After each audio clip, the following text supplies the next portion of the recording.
On va baisser la tête, je vais prier. Père éternel, tu es Dieu. Tu fais toutes choses en son temps. Et pendant tout ce mois de février, nous voulons parler d'un thème très important sur le mariage. Cet après-midi, c'est une grâce pour moi, papa, que je sois devant des personnes importantes. Qui suis-je? Je suis rien. Mais c'est une grâce. Je prie que cet après-midi, tu m'effaces. Parce que personne n'est venu à ma rencontre, personne n'est venu me voir. Mais simplement, nous tous, en commençant par moi, nous sommes venus à ta rencontre pour que tu nous parles, pour que tu nous enseignes tes principes, pour que tu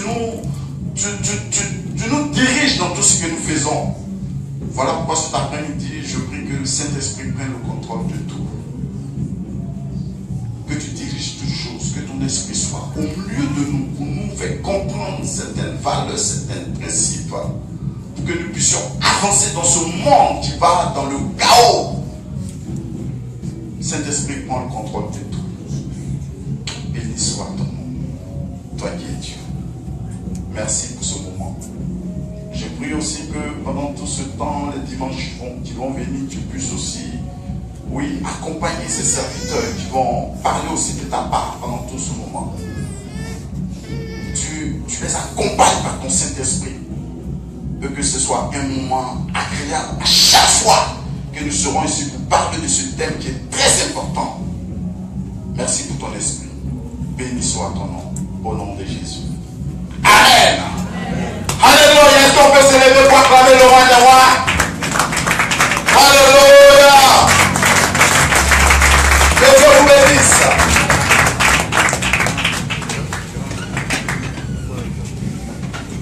Alléluia. La Bible dit en Psaume 127, maman tu vas le lire, verset 2, verset 1 ou 2. Tu vas lire rapidement.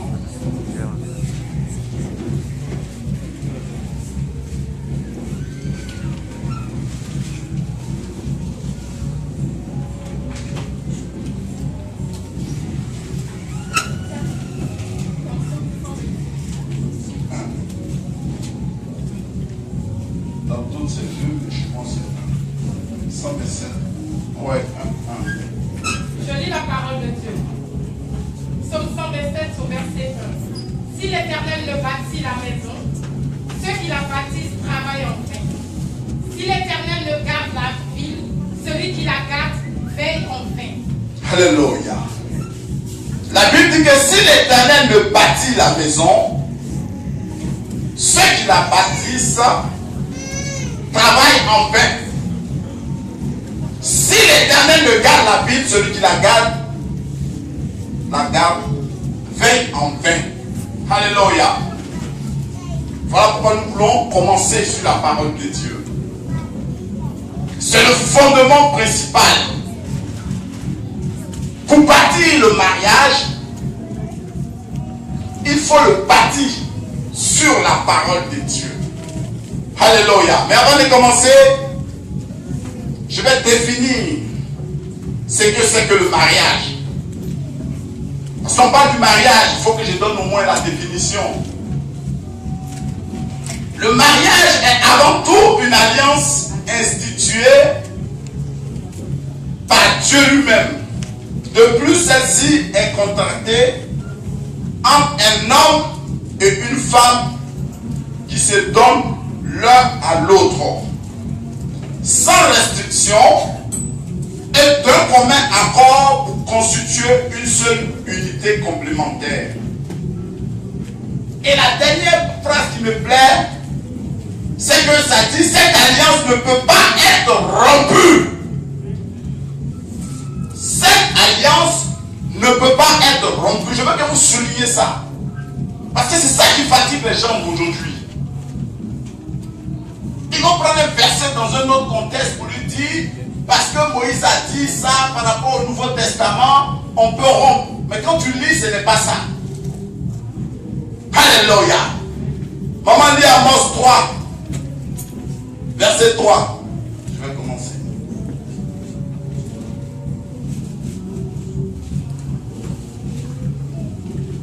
Amos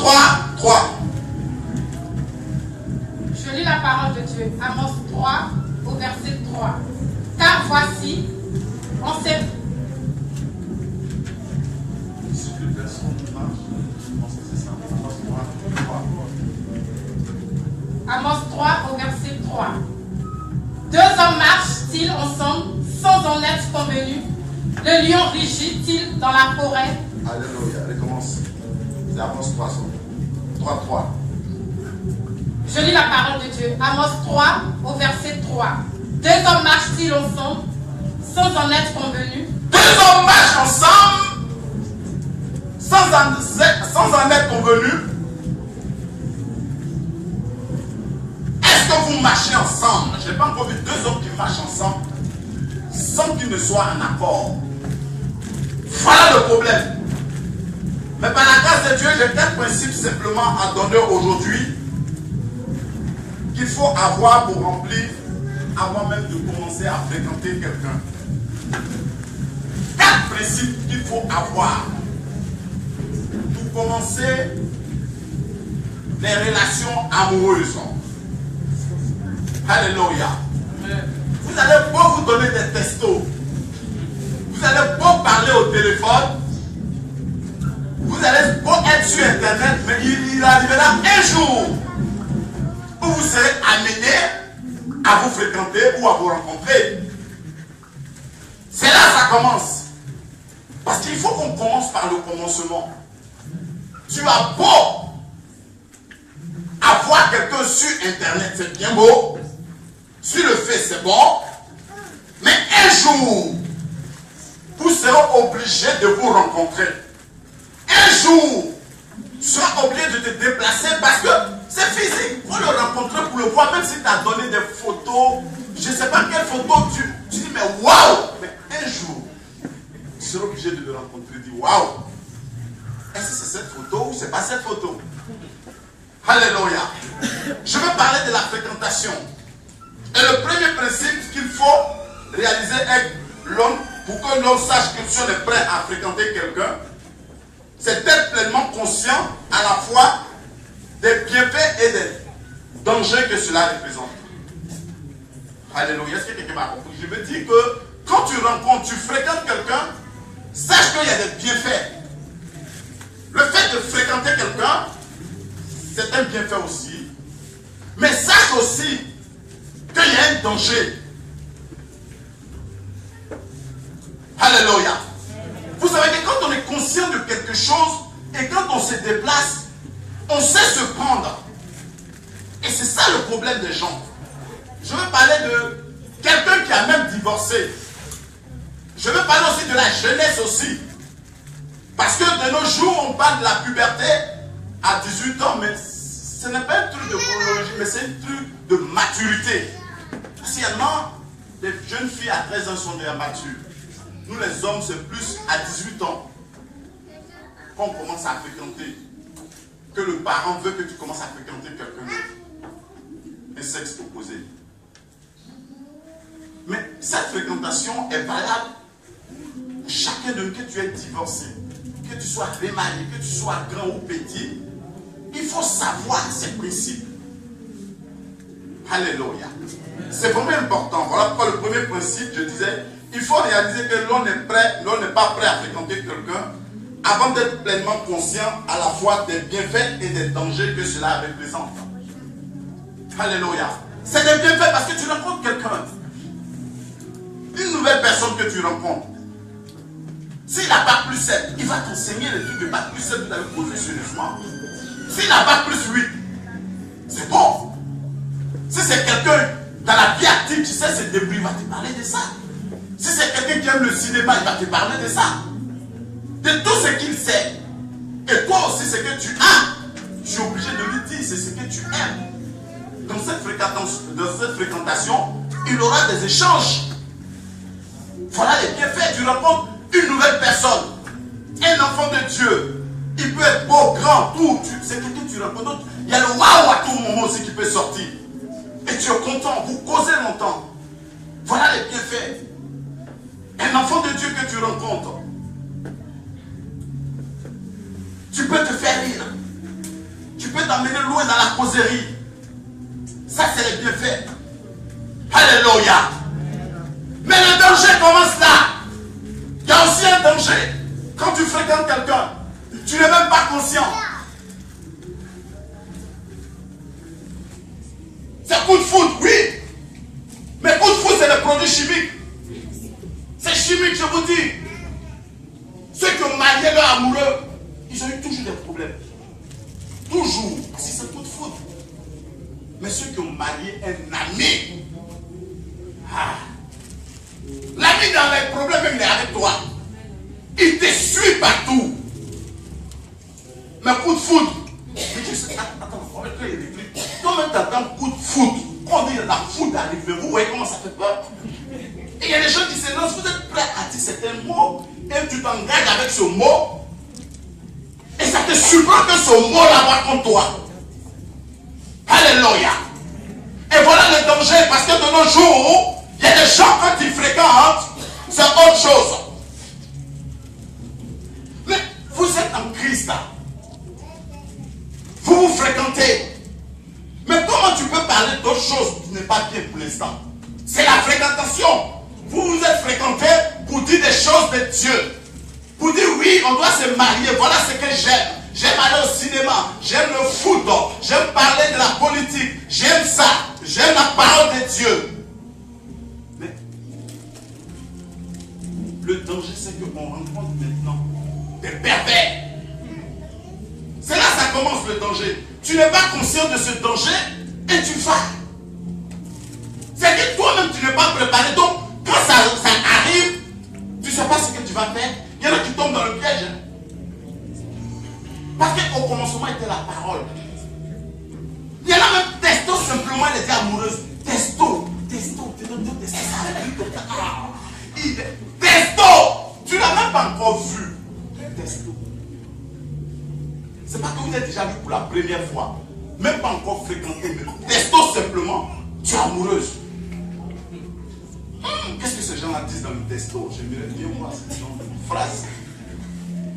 Ça doit te penser des cantiques, parce que là, c'est fort. Alléluia.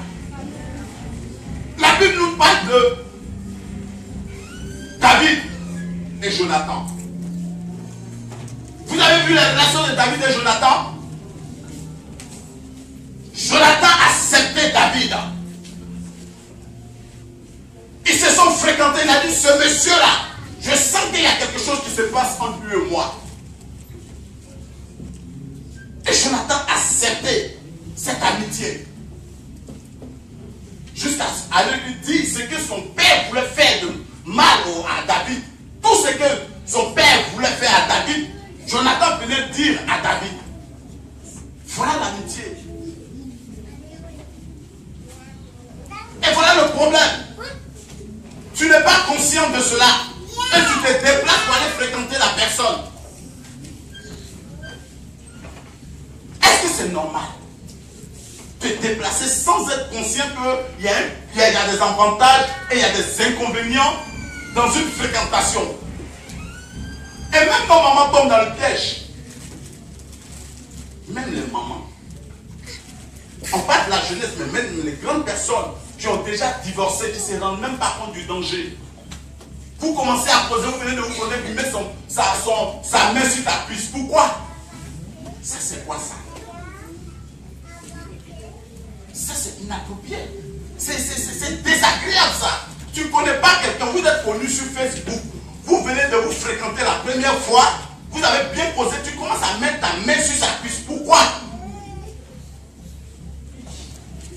Pourquoi tu mets ta main là? Pourquoi? Et ce qu'il a commencé là, le problème c'est que toi, tu enlèves sa main, tu continues de poser avec lui, jusqu'à ce que vous vous mariez, mais demain il va continuer comme ça, parce que s'il invite quelqu'un encore, il va mettre sa même main là sur la même personne là. C'est que c'est un comportement qu'il a là. Il te l'a montré depuis le commencement. Au commencement, quand Dieu parle, il a parlé. Le reste, là, c'est le diable. Le reste, c'est le non-raisonnement. Non, oui, j'ai vu ça. Il peut changer. Ah bon? Mais Dieu l'a déjà parlé là. Regardez ce comportement. Qui tu fréquentes? Quelle est cette personne que tu fréquentes qui s'est comportée comme ça? Et qu'aujourd'hui, tu regrettes parce que depuis le début, Dieu t'a parlé.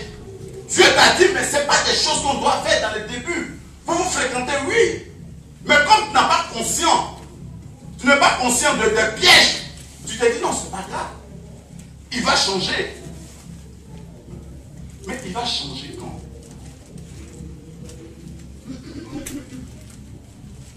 Il faut être conscient que quand on va fréquenter quelqu'un, il y a des dangers, il y a des avantages. Ce principe-là, je ne veux pas qu'on le laisse. Parce que c'est dangereux pour nous. Dangereux pour les relations amoureuses. Parce que c'est déjà faussé là. C'est déjà faussé.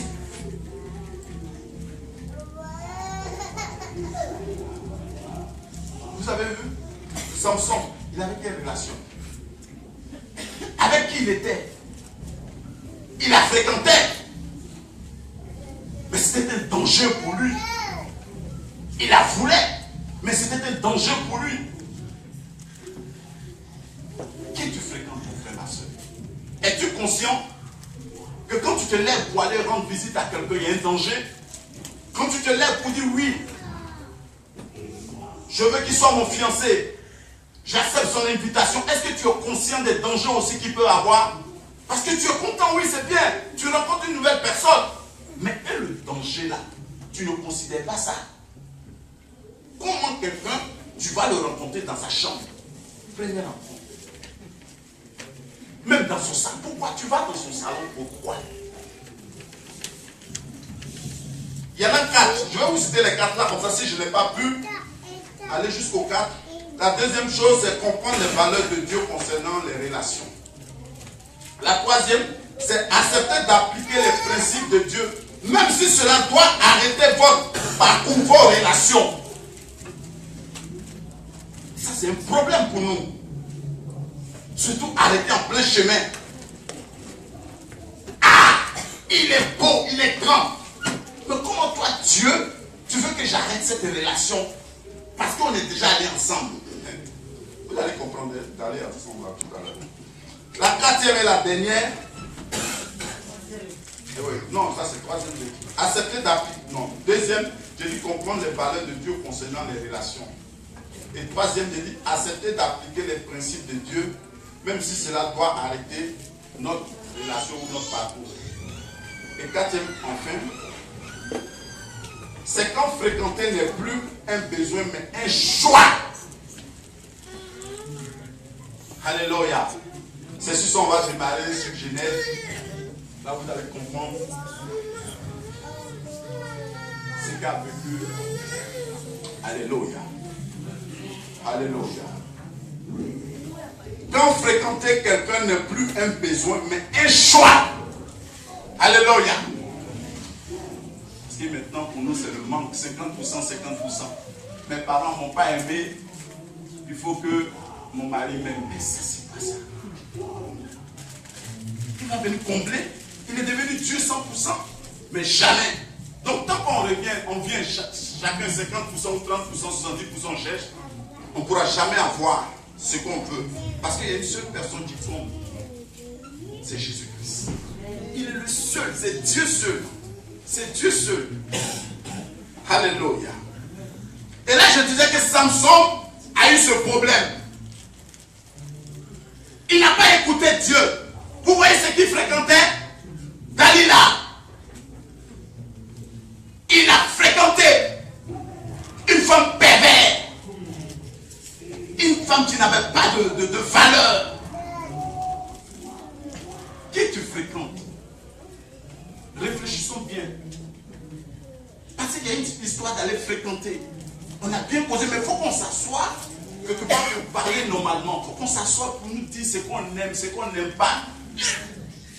Notre but dans la vie, c'est qu'on doit faire. Qu'est-ce qui sera avantageux pour nous? Est-ce que je veux faire des enfants? Il y en a qui se marient et te disent non, moi je n'ai pas besoin d'enfants. Hein? Ils te disent ça au début, ils disent non.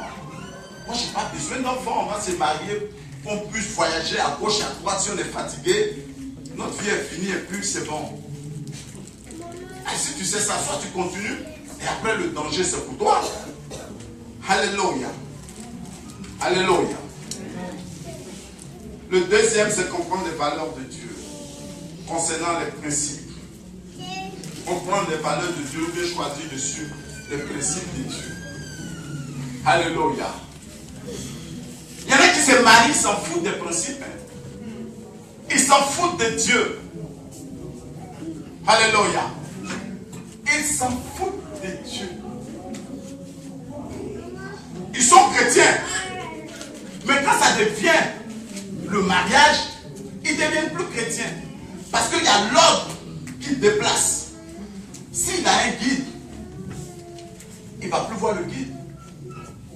Parce que le guide va lui dire, voilà les valeurs. Voilà ce qu'il faut. Quand vous voyez, ne péchez pas.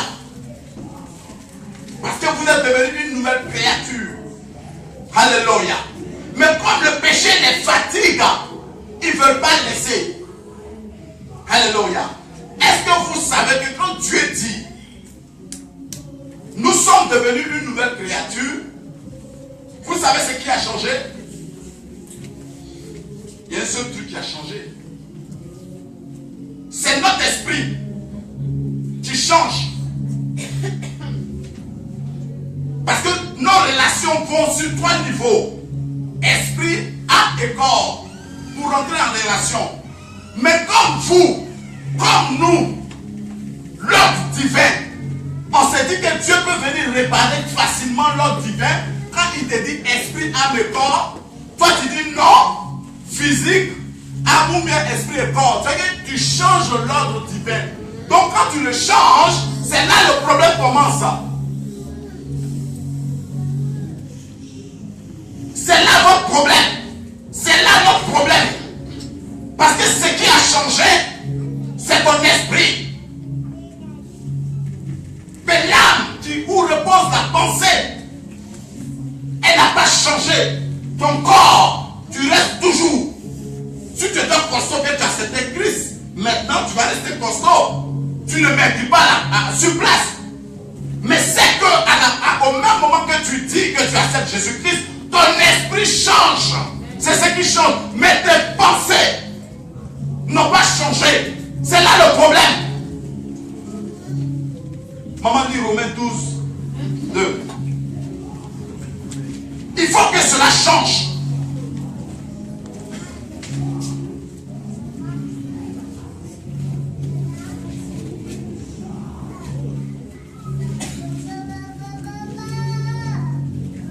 Romains 12, 2.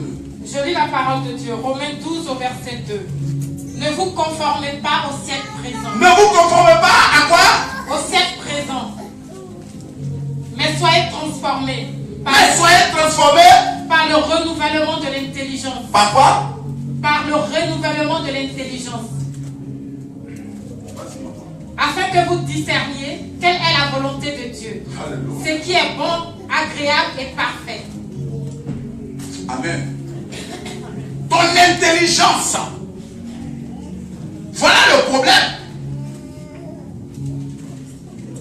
Ton intelligence ne change pas, mon frère, ma soeur. Ça ne change pas. Parce que c'est ton esprit seul. Voilà pourquoi il dit soyez renouvelés.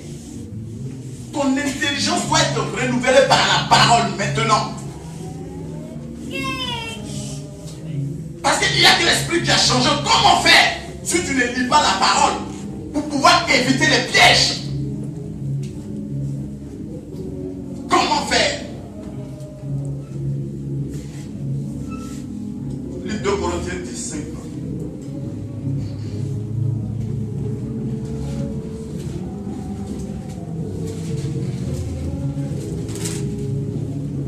Je lis la parole de Dieu.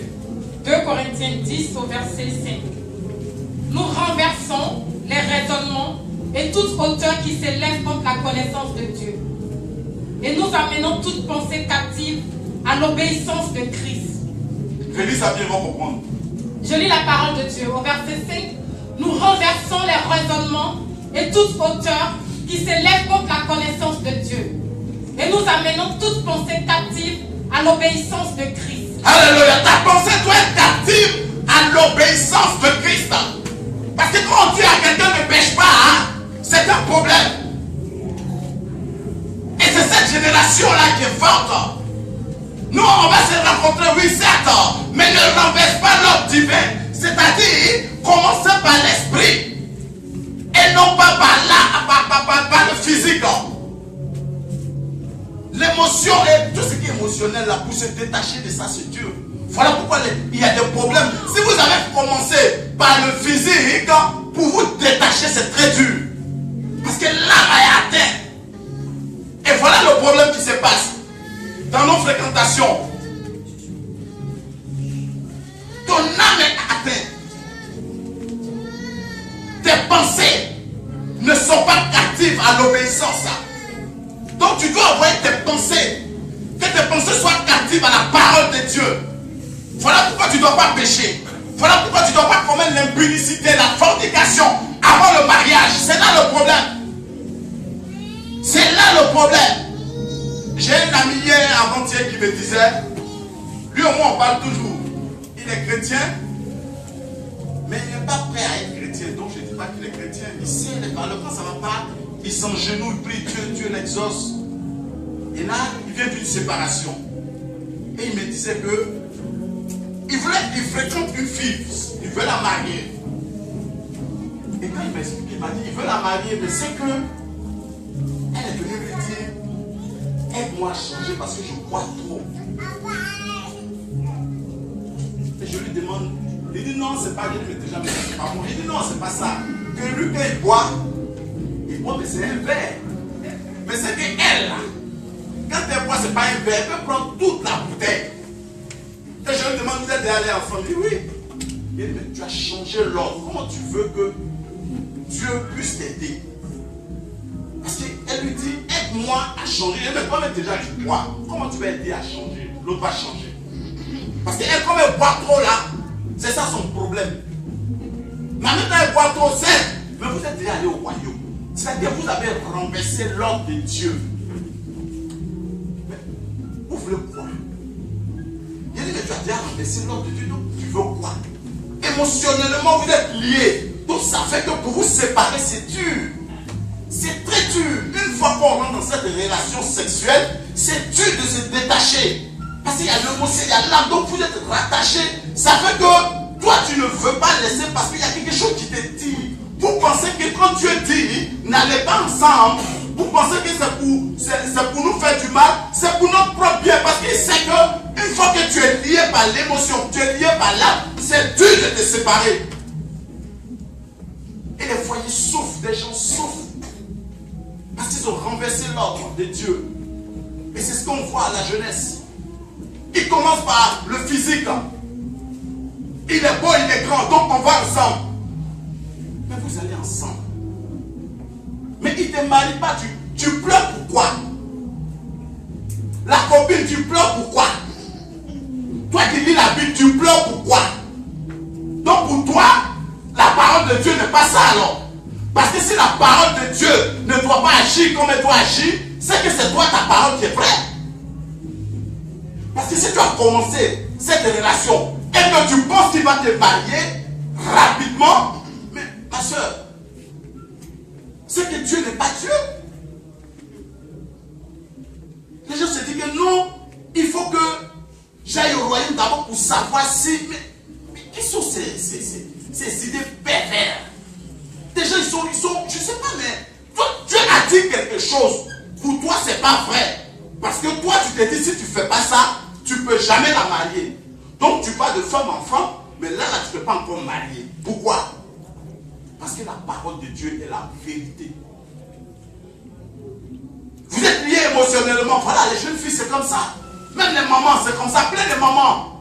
C'est un bagnon chez nous. Il est beau, il est grand. Une maman. Maman. Et si ça ne fait pas, on dit maman. Maman. Je ne sais pas si je parle des mamans de 40 ans, 50 ans qui font ça. Il est jeune, il est bien grand. Donc il faut que j'aille avec lui d'abord, là il va me marier. Toi tu crois que quoi? Tu l'as acheté. Mais on dit l'homme qui t'aidera son père, ça. L'homme, c'est l'homme qui va aller vers toi. Maintenant toi tu l'achètes. Mais si tu l'achètes, tu veux qu'il fasse quoi? Continue de l'acheter. Et les moments sont beaucoup. Beaucoup. Chez nous, les bêtises, c'est les pagnons. Donc, les gens, ils tournent. Il a tel. Il circule les femmes. Il marie aucune. Il ne va même pas te marier. Désordre.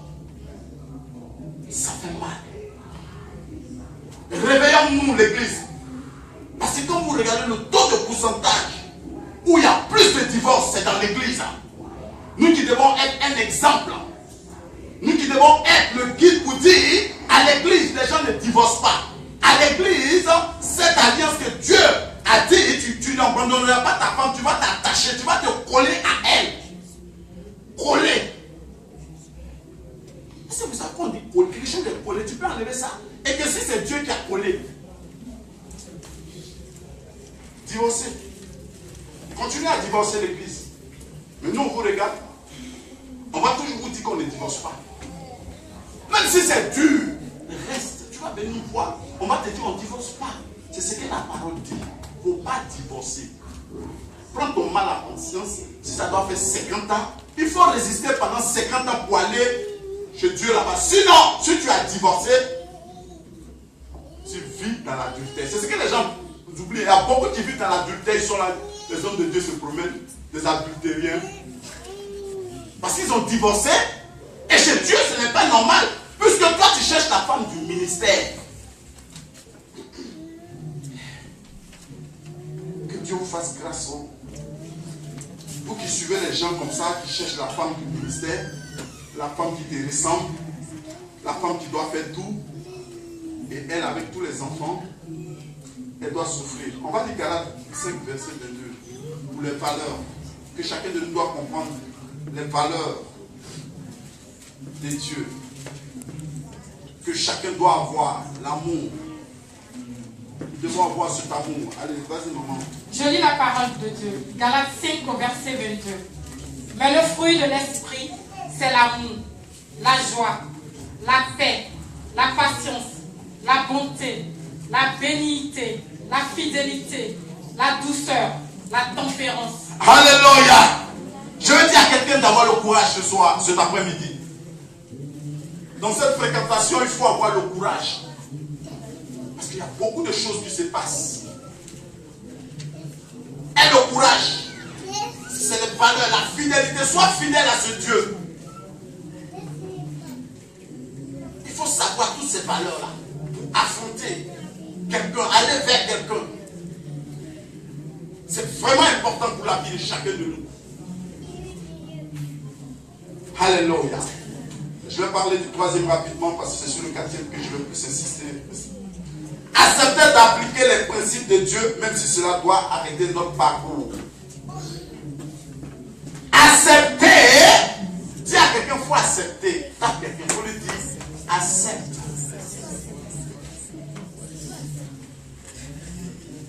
Est-ce que tu peux accepter les principes de Dieu, même si cela doit arrêter ton parcours? Parce que ça nous fera du bien. Dieu ne peut pas te dire ne va pas dans cette relation. Et toi, comme tu l'aimes, toi, comme tu penses que c'est celui-là même qui est bien pour toi, ton modèle qu'il faut. Comme le peuple d'Israël qui voulait un roi au temps de Samuel. Il voulait un roi grand, un roi beau comme les autres rois. Or, ce peuple était différent. Nous, les chrétiens, nous sommes différents des autres. Si les autres, ils ont besoin d'un beau garçon, un gars dodu, un gars qui a les muscles, toi et moi, c'est pas pareil. Nous, Dieu cherche le cœur. Celui qui pourra aller loin avec toi. Celui qui pourra être ton homme qui va te compléter, ou ta femme qui va te compléter. Celui qui sera comme un ami, qui te laissera pas quand tu seras malade, quand tu n'auras plus ce qu'il veut. Si c'est l'argent que tu avais, qu'il était venu avec toi, parce qu'il y avait l'argent, il ne pourra pas te laisser. Parce qu'il sait que l'amour pardonne, l'amour accepte, l'amour tend la main à l'autre, l'amour aide l'autre, l'amour est prêt à accepter tout. Voilà ce qu'on doit avoir. Même si ça fait mal. Ma soeur, peut-être que tu as eu des relations avec cette personne, mais quand Dieu te dit oui, il est le Dieu du pardon, le Dieu qui accepte et qui t'a pardonné, mais ne répare pas. Parce que tu obéis à sa loi. Oui, on peut pécher, on peut tomber, on peut se relever avec Dieu et continuer le chemin avec Dieu. Non pas avec un homme pour dire oui, J'attends encore le plus beau. J'attends encore le deuxième. J'attends encore le troisième. J'attends encore le plus grand. J'attends encore le plus riche. Peut-être que ce riche-là, ce n'est pas pour moi, mais simplement Dieu. Quand je te donne mon critère, il faut qu'il soit riche. Quand je te donne mon critère, il faut qu'il soit grand. Quand je te donne mon critère, il faut qu'il soit beau. Tout en laissant le cœur. Tu laisses le cœur le plus important. Il est beau, il est grand, oui, c'est une bonne chose. Je ne dis pas que c'est mauvais. Et son cœur, où tu mets son cœur, le cœur qui décide de tout, où tu mets le cœur. Et des gens arrêtent. Ils ne vont plus à l'église. Parce que l'homme qui était le guide lui dit, ma soeur, quand je le regarde, il est un peu bizarre. Même pas qu'il a eu son jus, non. Mais vous savez qu'on peut causer avec quelqu'un 2 ou 3 fois. Tu sais quelle personne. Jésus regardait les gens comme ça en face. Il te regardait comme ça, après le regard, il baisse les yeux. Mais tu baisses les yeux pourquoi? Il te regarde en face comme ça, puis il te parle. Les yeux ouverts comme ça, face to face, et puis il te parle. Parce qu'il sait qu'il ne se reproche rien. Et toi, quand tu te reproches, tu tes yeux. Mais regarde-moi, mon frère. Tu regardes ailleurs, pourquoi? C'est moi, on est face to face. Pourquoi? Parce que tu te reproches. Je te regarde. Je parle, mais tu lui dis, mais hey, c'est quoi? Il finit pas. Mais non, c'est comme ça. Non, parce que ça finit comme ça. Il n'a même pas besoin de dire, pas l'éternel. Il va dire à sa fille, ma fille, même mon fils, cette personne-là, franchement, ça me paraît un peu bizarre. 2 questions. Il répond ça aujourd'hui. Demain, il répond l'autre. Après, il te dit, je n'ai pas dit ça. C'est parce que c'est comme ça. Non, j'avais oublié. Tu as oublié quoi? La vérité. Quand tu l'as, tu dis toujours la même chose sans te rendre compte. Hier, il était au marché à 10h. Oui. 10 ans plus tard, oui, c'était à 10h. Il était au marché. Mais si tu ne dis pas 10h de gagner au marché, tu ne vas pas me dire que je suis au cinéma. Non. Marché, cinéma, ça fait 2. Mais il oublie ce qu'il a dit aujourd'hui, il dit l'autre. Ce qu'il a dit aujourd'hui, non. Mais lui, simplement, il veut marier la soeur ou il veut marier le frère. Il ne veut pas s'arrêter en chemin. Maman, il faut lire Psaume 119, 1.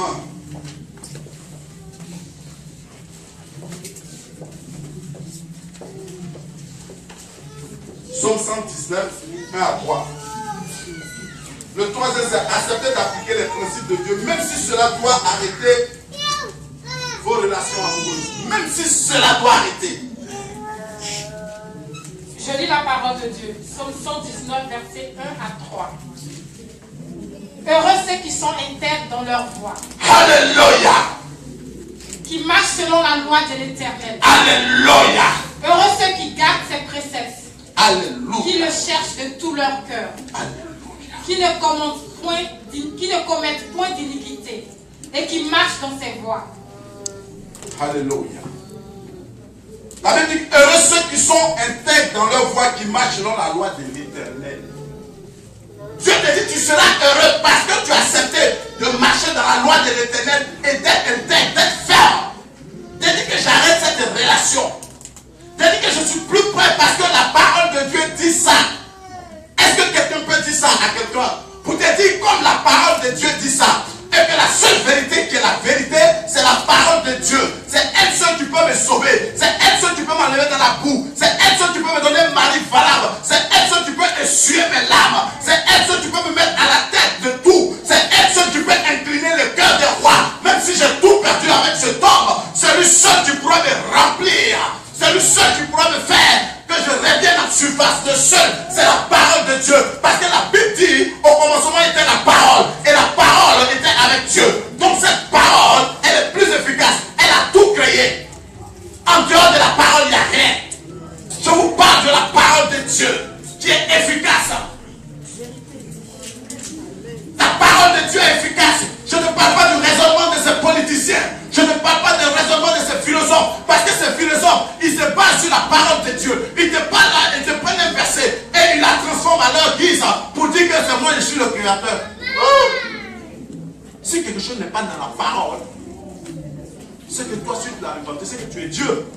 On dit tout a été créé par la parole. Tout! Mathématiques, où tu fais l'homme, physique, chimie, je sais pas. Tout est dans la parole de Dieu. Tout! Tout! Si ça n'est pas dans la parole, c'est que toi tu as créé ça, tu n'es plus que Dieu. Tout est dans la parole. Je vais dire à quelqu'un d'être intègre dans la vie. C'est vraiment important dans la fréquentation. Il faut être intègre selon Bible dit de ne pas aller ensemble. Pourquoi toi, tu te dis chrétien et tu veux qu'on aille ensemble? Oui, tu n'as même pas encore payé la dot. Mais maintenant, tu veux qu'on aille ensemble. Pourquoi? Pourquoi? Tu es quel genre de chrétien? Est-ce que tu es vraiment converti? Mais parce que sa pensée n'est pas encore captive à la parole de Dieu. Son esprit a changé. Même cette pensée, elle n'a pas encore changé. Parce qu'il ne lit pas la parole. Parce qu'il ne veut pas accepter la parole. Parce qu'il ne veut pas s'allier avec la parole. Donc son âme, son émotion est encore là. C'est la même émotion qui est l'ancienne nature qui devait changer. Elle n'a pas changé. Ses pensées n'ont pas changé. Son physique n'a pas changé. Mais lui, il doit prendre la parole pour que cette parole puisse renouveler son intelligence. Mais comme lui, il refuse la parole. Comme lui, il ne veut pas accepter la parole. Il reste toujours dans son péché. Il reste toujours dans son mensonge. Il reste toujours dans son adultère. Il reste toujours dans ses calomnies, dans les murmures. Parce qu'il refuse que sa pensée change.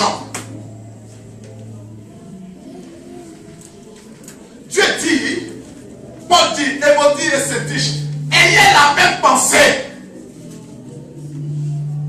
Philippiens 4:2, il dit Évodie et Syntyche, tu peux lire maman. Ayez la même pensée.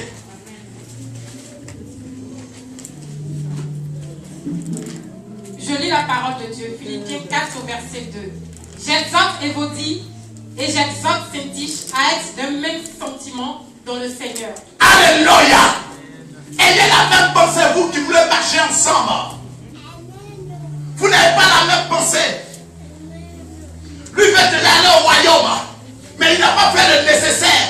Mais ça là, ça va vous suivre. S'il n'a pas fait le nécessaire, tu l'as laissé aller dans le royaume. Vous êtes mariés. Il va continuer dans ce mensonge. Peut-être c'est le royaume. Et demain il va te faire sortir. C'est un voleur. Demain il va te faire sortir des paroles qui viennent même pas de vous. Demain il va mettre ton foyer dehors.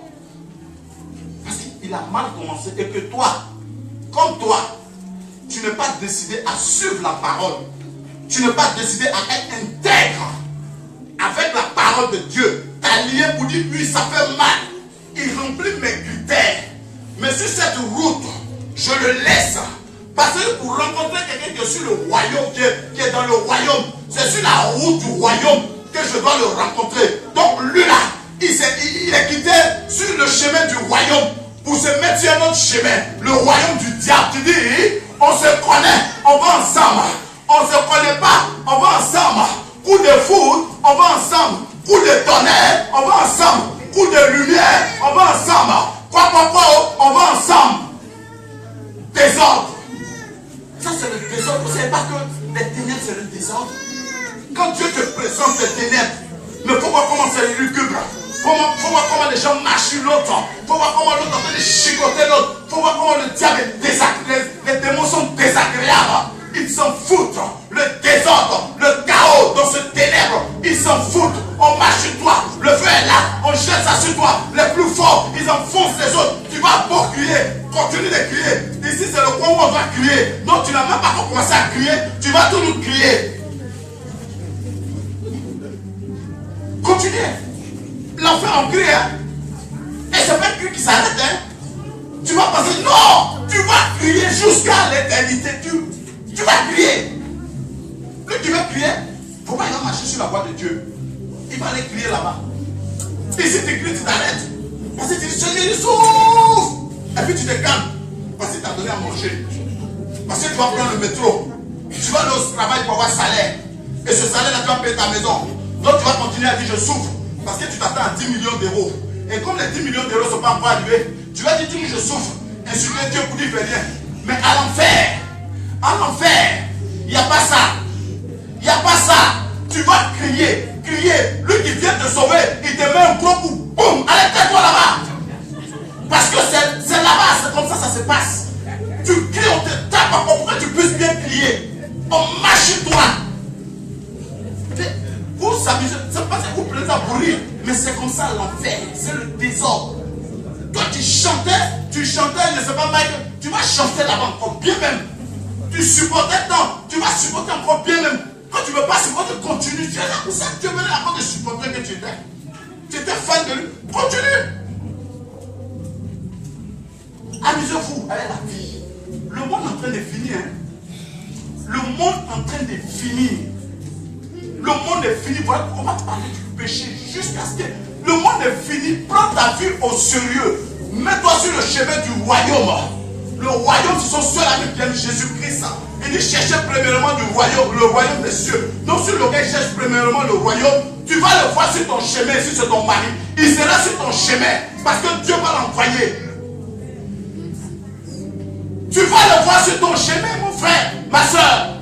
Il sera sur ton chemin. Comme un corbeau, tu manges la viande.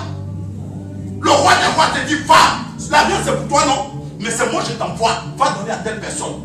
Mais quelque chose que moi j'ai faim. Mais je n'ai même pas le courage de le manger. Et je vais donner à la personne. Quel est ce Dieu qui est puissant? Moi j'ai faim.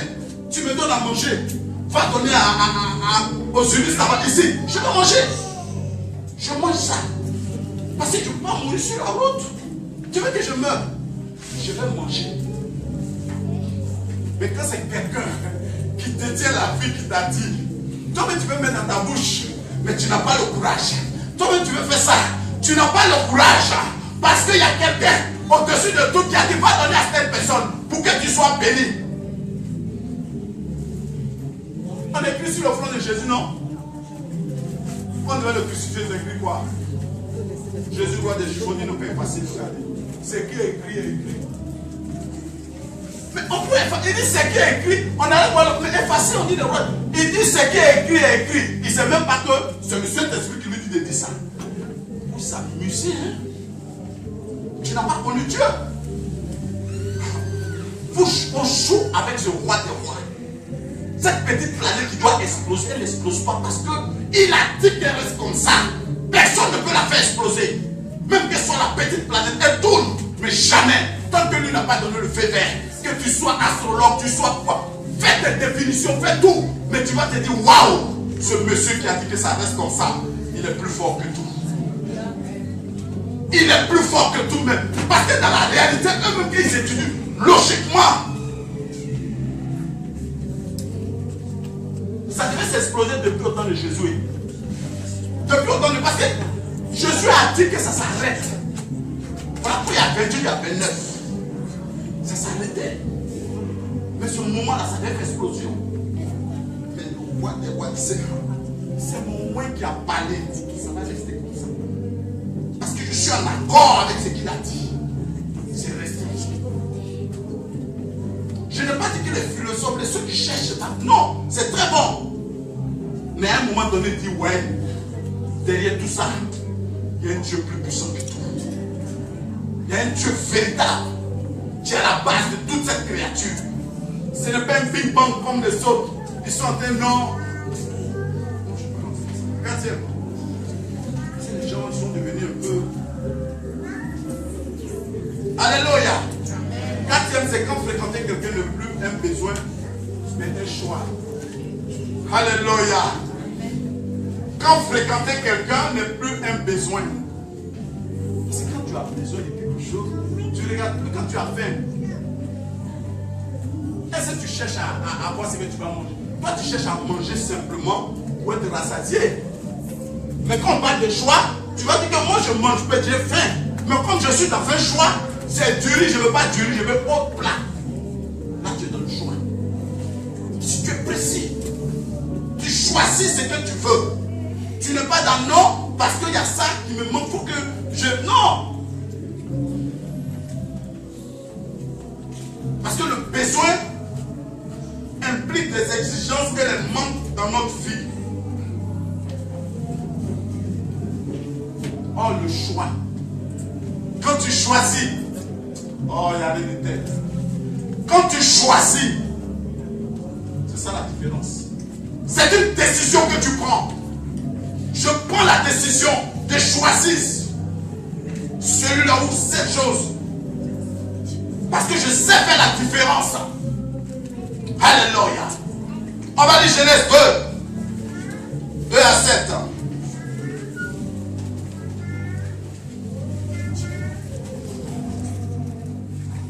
J'ai parlé de 4 principes. Le premier principe, c'est comment réaliser que l'on est prêt, être conscient des bienfaits et des dangers quand on fréquente quelqu'un.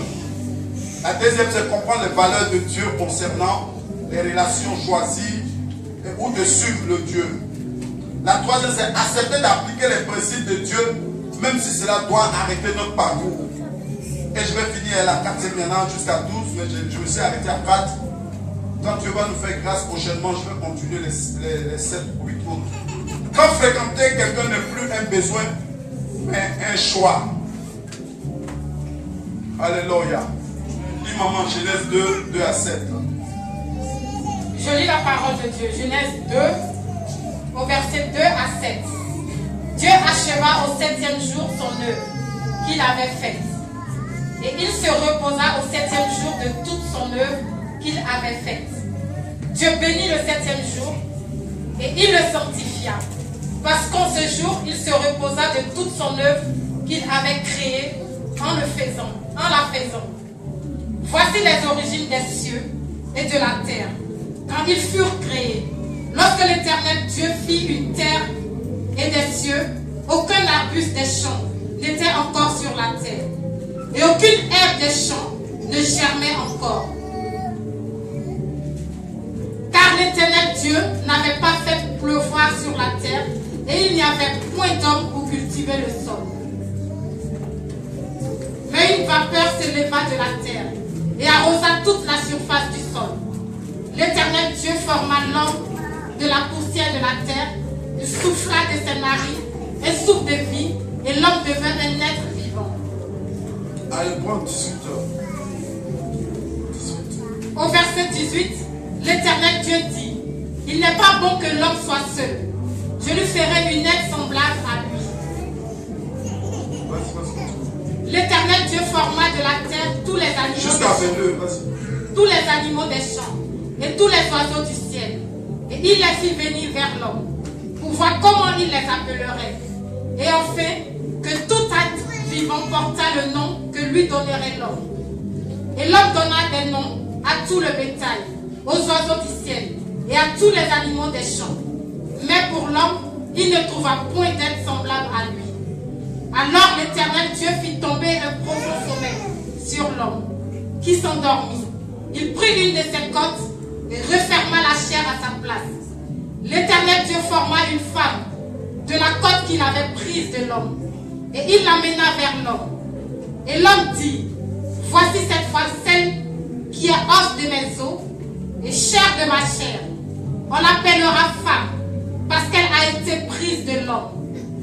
C'est pourquoi l'homme quittera son père et sa mère et s'attachera à sa femme, et ils deviendront une seule chair. Amen. Alléluia. La Bible dit qu'au verset 7, Dieu forma l'homme de la poussière de la terre, il souffla dans cette narine un souffle de vie, et l'homme devint un être vivant.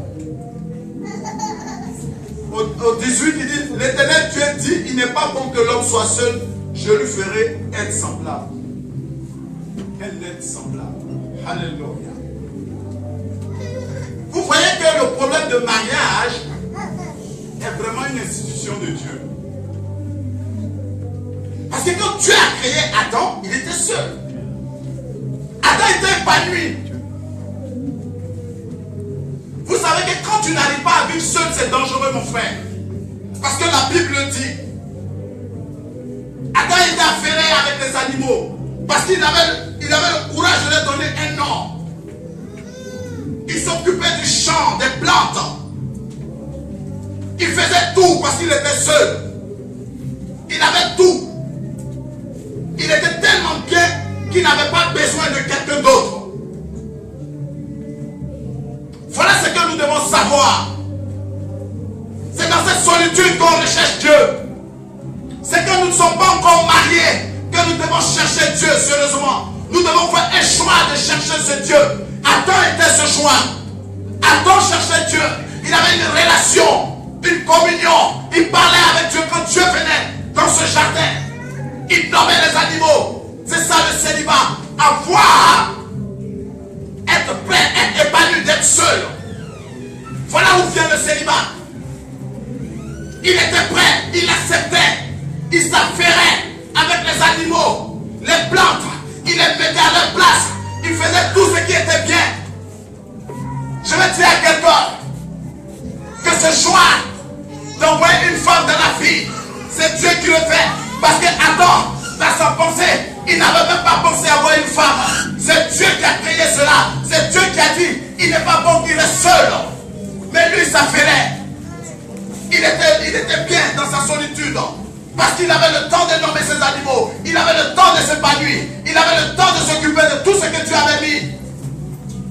Et c'est ce moment-là que nous traversons sans pouvoir comprendre que quand Dieu te met seul dans la solitude, il faut savoir s'épanouir. Si tu sais rester seul, tu n'as pas besoin de quelqu'un. Quand Dieu va t'envoyer quelqu'un, tu seras déjà complet. Et c'est cela notre faiblesse, nous les hommes. C'est cela notre faiblesse, les femmes. Comment rester seul? Mais si Adam est resté seul, c'est pour te dire que l'homme peut rester seul. Et dans cette solitude, être en communion avec Dieu. Parce que quand on n'est pas encore marié, c'est là que Dieu permet que tu puisses te chercher. C'est là que Dieu permet que tu puisses avoir une bonne relation avec lui. C'est ce moment-là que Dieu cherche. Pour toi qui es célibataire, pour toi qui n'as pas encore d'homme, c'est le moment où tu dois chercher Dieu. C'est le moment où tu dois avoir une communion. C'est le moment où tu dois être sincère avec Dieu. Parce que quand tu vas te marier, ce n'est plus cette histoire de spirituel simplement, mais c'est une histoire de t'occuper de la famille, de t'occuper de ton mari ou ta femme, de t'occuper de tes enfants. Donc tu n'auras plus assez de temps de pouvoir t'occuper à 100% avec ce Dieu. C'est le moment, il faut faire le choix. Adam avait fait le choix. Il était épanoui. Es-tu épanoui? Ah ouais, je cherche quelqu'un parce qu'on m'avait aimé. Il va venir combler mon vide. Non, personne ne pourra combler ton vide, mon frère, ma soeur. Personne. Il n'y a personne. Parce qu'on t'a pas aimé. Tu veux que ton mari t'aime ou ta femme t'aime. Elle ne pourra pas combler ce vide. Adam était seul, il était épanoui. C'est le moment où il faut s'épanouir en Jésus-Christ. C'est le moment où il faut être sincère avec ses dieux. Le moment d'être célibataire. Le moment de la solitude. Là où tu n'es pas encore marié. Là où le fiancé n'est pas encore venu. Là où le fiançailles n'a pas encore commencé. Là où celui que Dieu doit t'envoyer. Parce que Dieu te prépare à savoir combler. Oui, tout ce que tu as. À pouvoir t'épanouir dans ce que tu es. Tu es seul. Tu sais louer Dieu. Tu es seul. Tu sais l'adorer. Tu es seul. Tu sais méditer. Tu es seul. Tu sais aller au marché. Tu es seul. Tu sais faire tes choix. Quelqu'un n'a pas besoin de dire, oui, il faut faire ça. Tu dois porter ça. Et dire que c'est pas joli. Mais oh mon frère, c'est quelqu'un qui fait ton choix. Toi-même, tu dois faire ton choix. Adam était épanoui. Il aimait tout ce qu'il faisait. Voilà pourquoi quand Dieu venait, il entendait la voix de Dieu. Il disait, ah papa, tu es là. Il était content. Il dit, je vais nommer ces animaux. Je vais m'occuper des plantes. Le spirituel d'abord, mon frère. Il faut commencer par le spirituel. C'est le spirituel qui commande le physique. Avoir cette relation, c'est son moment. La Bible dit qu'il était seul.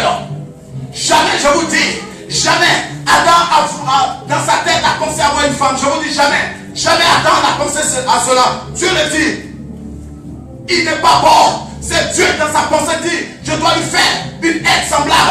Donc toi qui attends un homme, toi qui attends une femme, c'est Dieu qui a dit que l'homme n'est pas, il n'est pas bon que l'homme soit seul. Mais pour certains, je peux dire qu'il est bon qu'il soit seul. Parce que si tu es un singe, reste seul dans ton je ne sais pas si tu veux dire singe. Si tu es un lion, reste seul dans ton frapper les femmes. Si tu es un serpent, tu fais comme ça. Toi, non, reste seul. Il ne faut pas venir fatiguer l'enfant de quelqu'un. Il est bon qu'il soit seul, ce serpent, ce lion. Parce que Adam est nommé. Voilà lion, voilà singe, voilà gorille, voilà serpent, voilà menteur, voilà cela, voilà celui-là. Laissez-les comme ça, c'est gorille. Et celle qui saute de planche en planche, tu dis que c'est ton mari. Il a une copine dehors, il a une femme dehors, il a une maîtresse dehors, il a ça dehors. Il saute de planche en planche. Mais toi, Dieu t'a dit qu'il n'était pas bon que l'homme soit seul. Mais comme toi, tu as dit, il n'est pas bon que Dieu choisisse pour moi. Il est bon que moi, mais j'ai choisi. Voilà pourquoi tu l'as choisi. Parce que ce n'est pas l'homme qui choisit. Mets-toi en genoux, mon frère. C'est le moment où tu dois avoir la bonne relation avec Dieu pour pouvoir choisir ton fiancé, pour pouvoir choisir, avoir le discernement que c'est lui-là, c'est lui-là, c'est lui-là. Parce que Adam, il a vu, il dit voilà. Parce que quand tu vois quelque chose qui est pour toi, le Saint-Esprit te met à cœur. Ça, c'est vraiment pour toi. Tu es content. Tu as la certitude dans ton cœur. Tu as la paix dans ton cœur. Je ne dis pas que quand tu vas te marier, tout sera rose. Je ne dis pas que quand tu vas te marier, il ne va jamais avoir de disputes. Il ne va jamais avoir des incompréhensions. Je dis, comme à Noce de Cana, quand il y a eu le manque, la Bible dit qu'il y a quelque chose qui manquait dans ce mariage. Mais comme ils ont invité Jésus-Christ, il était là. Ils sont allés voir Marie. Marie dit, écoutez-le. Il a dit, voilà ce que je vais faire. Il allait changer tout. On est venu le voir. Waouh! Quel est ce Dieu qui puisse changer des choses comme ça? Quel est ce Dieu qui puisse faire ces miracles? On a vu des dieux, mais jamais on a vu une personne faire cela. Parce que les hommes, ils commencent par ce qui est bon. Après, ils envoient ce qui est moins bon. Mais toi, quand tu viens, tu ramènes ce qui est encore plus bon que le premier qui était bon. Le réparateur de brèche. Il n'est pas encore tard pour chacun de nous d'accepter ce Jésus-Christ et de dire, Seigneur, je veux marcher avec toi. J'ai fait des fautes. Je me suis mis, oui, en dehors du chemin qui mène au royaume. Mais maintenant, j'ai compris pendant tout ce mois ce que c'est que le fiançailles. Oui, j'ai compris quelque chose. La révélation était pour moi. Cette parole était pour moi. Mais maintenant, je fais le choix. Je fais le choix. Je me décide. Adam était seul, mais il n'était épanoui. Pourquoi je suis seul? Je ne suis pas épanoui. C'est qu'il y a un problème. Parce que la parole de Dieu le dit. Il était seul, mais épanoui. Il avait le temps de dire voilà ce qui est là. Il avait le temps de prendre le temps de s'occuper de lui-même. Quand il s'est foyé, il était content. Parce qu'il savait que le Dieu qu'il a créé, c'est le Dieu de la perfection. Donc si tu vois la perfection sur toi, Dieu te dit que tu es parfait. Et il pourra envoyer une personne comme toi qui pourra combler ton vide. Pas combler ton vide, mais qui pourra être un homme et ou une femme avec qui vous pourrez avancer dans vos objectifs. Amen. Adam, c'est l'exemple palpable qui te suit. Je ne te dis pas de suivre un pasteur qui va te dire il est beau. Comme on entend souvent, le pasteur dit ma fille, mon fils, celui-là, il a une société là. Je pense que vous deux, vous pouvez aller ensemble parce que quand je le vois, il n'est pas encore bien converti, il risque de partir. Et puis bon, ça dit mes consistances là, donc il faut faire quelque chose pour l'attacher, pour le maintenir. Mais ça, c'est l'homme qui l'a maintenu. C'est pas Dieu. Et vous verrez, moi je ne vous parle pas de on dit, je vous parle de jeudi. Ce que je sais, ce que j'ai vécu avec une sœur que le pasteur a dit, mariez-vous. Aujourd'hui, ils sont divorcés. Ils ont 2 enfants. Force couche, rentrée ici, sortie là. Rien ne va. Un matin, elle était obligée de le laisser. Parce qu'elle était mariée. Elle a divorcé. Elle s'est mariée, elle a divorcé. Vous pensez que ceux qui divorcent, ils ne vont pas continuer dans le divorce? Une fois que tu divorces, tu vas continuer. Divorce dans divorce. Parce que ça ne vient pas de Dieu. Que la mort vous sépare. Qu'est-ce qu'on ne peut pas pardonner? Qu'est-ce qu'on ne peut pas pardonner? Qu'est-ce qu'on ne peut pas pardonner? Quel est le péché que tu as fait, que j'ai fait? Et que ce Dieu, ce grand Dieu, il n'a pas regardé à tout cela. Mais dit, mon fils, le fait que tu m'as accepté, je sens en moi que, oui, il y a un Dieu qui m'a pardonné. Je suis déchargé. Qu'est-ce qu'il ne peut pas te pardonner? Tout ce que tu as fait, que ce soit des avortements, que ce soit des trucs, tout ce que tu veux. Pense, Dieu est capable de te pardonner. Si simplement tu acceptes de te pardonner. Parce qu'il y en a, Dieu leur pardonne. Mais eux-mêmes, ils n'acceptent pas de se pardonner. Ils se disent, est-ce que ce Dieu-là peut me pardonner? Mon péché est plus grand, mon péché est plus grand, mon péché est au-dessus de celui-là. Mais mon frère, tu es en train de comparer les péchés. Dieu, c'est un Dieu d'amour. Quand il pardonne, il a pardonné. Mais toi, comme tu t'es attaché, tu seras toujours attaché. Comme tu refuses le pardon de Dieu, tu ne seras pas pardonné. Parce que tout vient de toi. Tout vient de chez toi. Parce que Dieu t'a dit, mon fils, je t'ai pardonné. Mais pourquoi tu n'enlèves pas ça? Parce que tu ne veux pas que ta pensée soit captive à la parole de Dieu. Parce que pour toi, l'ancienne pensée est encore avec toi. L'ancienne nature est encore avec toi. Dieu dit que ton esprit a changé. Mais comme ta pensée n'a pas changé, lis la Bible. C'est ce que dit la Bible. Le reste, ce n'est pas ton problème. Oui, Satan, tu es en train de me mettre ses pensées. Mais ce que dit la Bible est la vérité. Moi, je me pardonne. Dieu m'a pardonné. Je sais une seule chose. J'accepte le pardon de Dieu. Tu verras. Amen. Tu n'acceptes pas. Personne n'accepte. Mon péché est trop grand. Et quand Dieu accepte, ils ne sont pas prêts à laisser. Voilà la deuxième personne. Dieu les a acceptés, il les a pardonnés, ils ont accepté. Mais il vient encore dans le péché. Il recommence. Comme le sang de Jésus, c'est une portion magique là. Il finit de pécher, je me couvre du sang de Jésus. Je me lave du sang de Jésus. Continue. Un matin, c'est toi-même ton sang qui va coaguler, tu vas voir ce que ça va te faire. Je mets le sang de Jésus, je mets le sang de Jésus, tu vis dans le péché. Comme le sang de Jésus, c'est potion pour te nettoyer là. Tu finis les péchés, le sang de Jésus lave-moi, le sang de Jésus lave-moi. Et vous oubliez quelque chose, les dons là, Dieu ne se répand pas. C'est pas parce qu'il finit de faire ses conneries, il vient prêcher, le Saint-Esprit se manifeste là. Ne pensez pas que Dieu, mais c'est normal là. Le diable il continue de faire les merveilles. Vous pensez que les merveilles qu'il fait là, il était auprès de Dieu, il sait comment tout se passe ça. Vous voyez la téléphonie, c'est le diable qui fait tout ça. Vous voyez cela, c'est le diable qui les inspire. Ils vont dans leur loge, ils te disent ce qu'ils voient, ils n'ont jamais vu ça. Le diable dit faites ça, parce qu'il était auprès de Dieu. Dieu ne l'a pas laissé, Dieu ne l'a pas enlevé ses dons. Donc si quelqu'un donne des péchés, il couche avec les femmes, il fait du n'importe quoi, il désobéit à Dieu et qu'il vient, le Saint-Esprit se manifeste. Ça c'est son problème. Mais toi tu dois quitter à côté de lui parce qu'il va te transmettre quelque chose. C'est que sa pensée n'a pas arrivé là. Il va te transmettre ça. Si c'est l'impudicité, si c'est la fornication, si c'est le mensonge, il te communique ça. Mais tu ne te rends pas compte parce que c'est le spirituel. Tu n'as même pas conscience que le spirituel est plus puissant que le naturel. On n'est même pas conscient. Toi tu es là, mais oui, on dit qu'il pêche. Je n'ai jamais vu pêcher. Mais quand il fait ça, les trucs se manifestent. Et puis quoi? Et puis quoi? Ça se manifeste et puis quoi? Et puis quoi? Mais ça va se manifester. C'est Dieu qui lui a donné. Parce qu'il est conscient que le Saint-Esprit est élu. Mais comme vous ne lisez pas la Bible, et comme vous, quand le Saint-Esprit vous parle, ce n'est pas votre problème, vous dites non, je suis bien là, je suis bien là. Tu es dans ton fauteuil, tu es bien. Un confort que tu aimes. Oui, ma soeur est là, ma tante est là, toute ma famille est là. Dans l'église, quand on se retrouve, on dit les commérages, on fait ça, je quitte là. C'est quel Dieu qui me parle comme ça? Mais la preuve en est que, oui, il continue de faire les merveilles de Dieu, oui. Mais il vit dans ça. Toi-même, tu es au courant. Tu continues, il te communique quelque chose. Tu ne te rends pas compte. Parce que le spirituel, c'est comme ça. Tu marches avec quelqu'un, il te communique quelque chose. Je marche avec le vieux, il me communique beaucoup de bonnes choses. Il me communique. Mais Dieu ne va pas me montrer comment il me communique. Parce qu'à un moment donné, je fais comme lui, je ne me rends même pas compte. Je fais ça comme. Mais c'est comme ça, c'est le Saint-Esprit. C'est après où ton esprit dit, mais c'est quoi? Je suis le monsieur là, non, c'est comme ça, Dieu est en train de travailler. Parce que quand tu vas partir, on va voir quelque chose dans lui qui est en toi. C'est comme ça, Dieu, ça se passe. Et vous ne vous rendez pas compte. Tu as quelqu'un, il pêche. Tu as quelqu'un, il vit dans l'adultère, il ment, il est là. Lui, c'est mon pasteur, c'est pas grave. C'est mon pasteur. Mais pourquoi est-ce que Dieu l'utilise? Vous pensez que le diable ne fait pas les merveilles? Vous pensez que c'est le diable, il ne fait pas ses merveilles? Vous ne pensez pas? C'est le même Dieu là qui l'a créé. Il est tombé avec un quart qui sont au chômage comme lui. Et quand vous le voyez, un chômeur qui veut t'employer, mais le chômeur va t'employer, il va te donner quoi? Un chômeur qui te donne l'argent, mais après il va t'arracher parce que c'est pas à lui. On va lui demander de continuer, mais lui là, c'est quoi? Ils vont le prendre, c'est comme ça.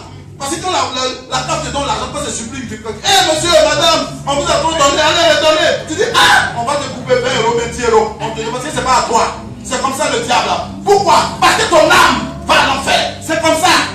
Ton âme va à l'enfer. Oui, tu as tout donné. Tu as régné pendant 3 ans. On a dit, oui, voilà le bagnon de l'église là. C'est lui seul, quand il prêche, les buts tombent. C'est lui seul, quand il prêche, tout le monde donne. C'est lui seul, quand il prêche, les gens sont contents. C'est lui seul, quand il prêche, c'est comme ça. Mais derrière, il y a ton âme. Il fait 3 ans, il est mort. Tu sais même pas quelle mort. À 3 ans, on te dit, il était dans sa... Ah bon? Mais il faisait des miracles. Mais oui, tu sais, mais tu as refusé que le Saint-Esprit te convainc. Tu refuses, tu dis non. Lui là, il ne descend pas à ça, c'est mon pasteur. Tu l'as accepté. Émotionnellement, tu es lié à lui. Émotionnellement, vous êtes liés.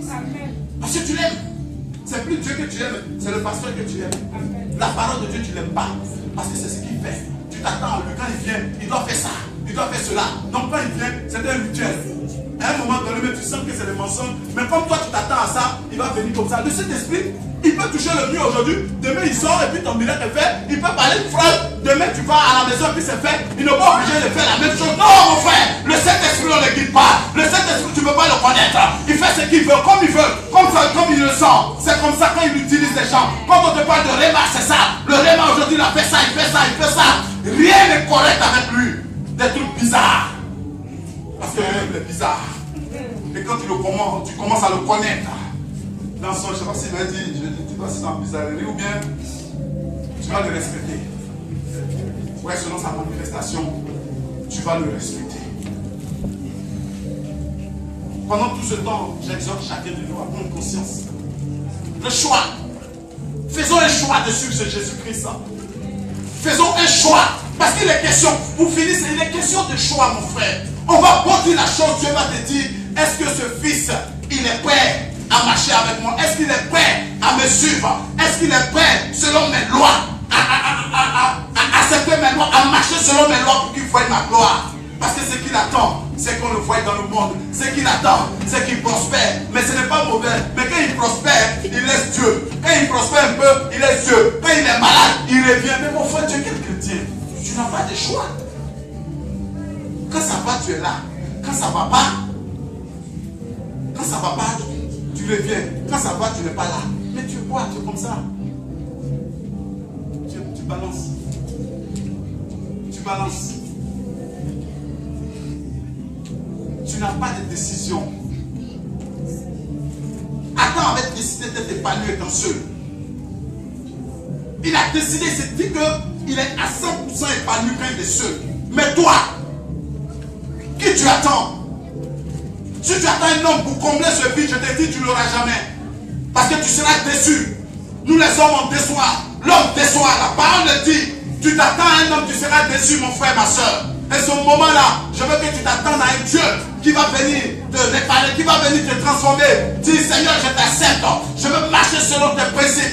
Pendant tout ce mois de février, tous ces hommes qui vont passer, je veux que, Seigneur, tu me donnes la parole. Si je vis de cette manière que tu n'es pas bonne, je vais changer, Seigneur. Aide-moi. Voilà comment on doit vivre. Voilà comment on doit marcher. Voilà ce qu'on doit faire ces derniers temps. Parce que les temps sont mauvais, je vous dis. Un mauvais mariage peut aller au meurtre. Voilà ce monsieur. Un cinématologue. Je ne sais pas, c'est un cinéaste. J'avais honte même à sa place. Tu finis de tuer ta femme. Oh, tu cherches aussi. C'est ici. Non, on cherche que tu suis. Tu finis de lancer un bon discours.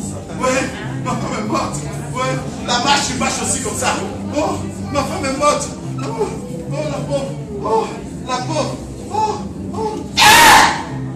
Mais ce monsieur-là, je ne veux même pas le traiter parce que j'ai honte à sa place. Parce que l'amour que sa maman avait pour lui, la maman de la femme dit, une jeune comme ça, elle a perdu sa femme. Ils sont allés la tuer. Oh, elle était pour encore vivre longtemps, faire une bonne marche.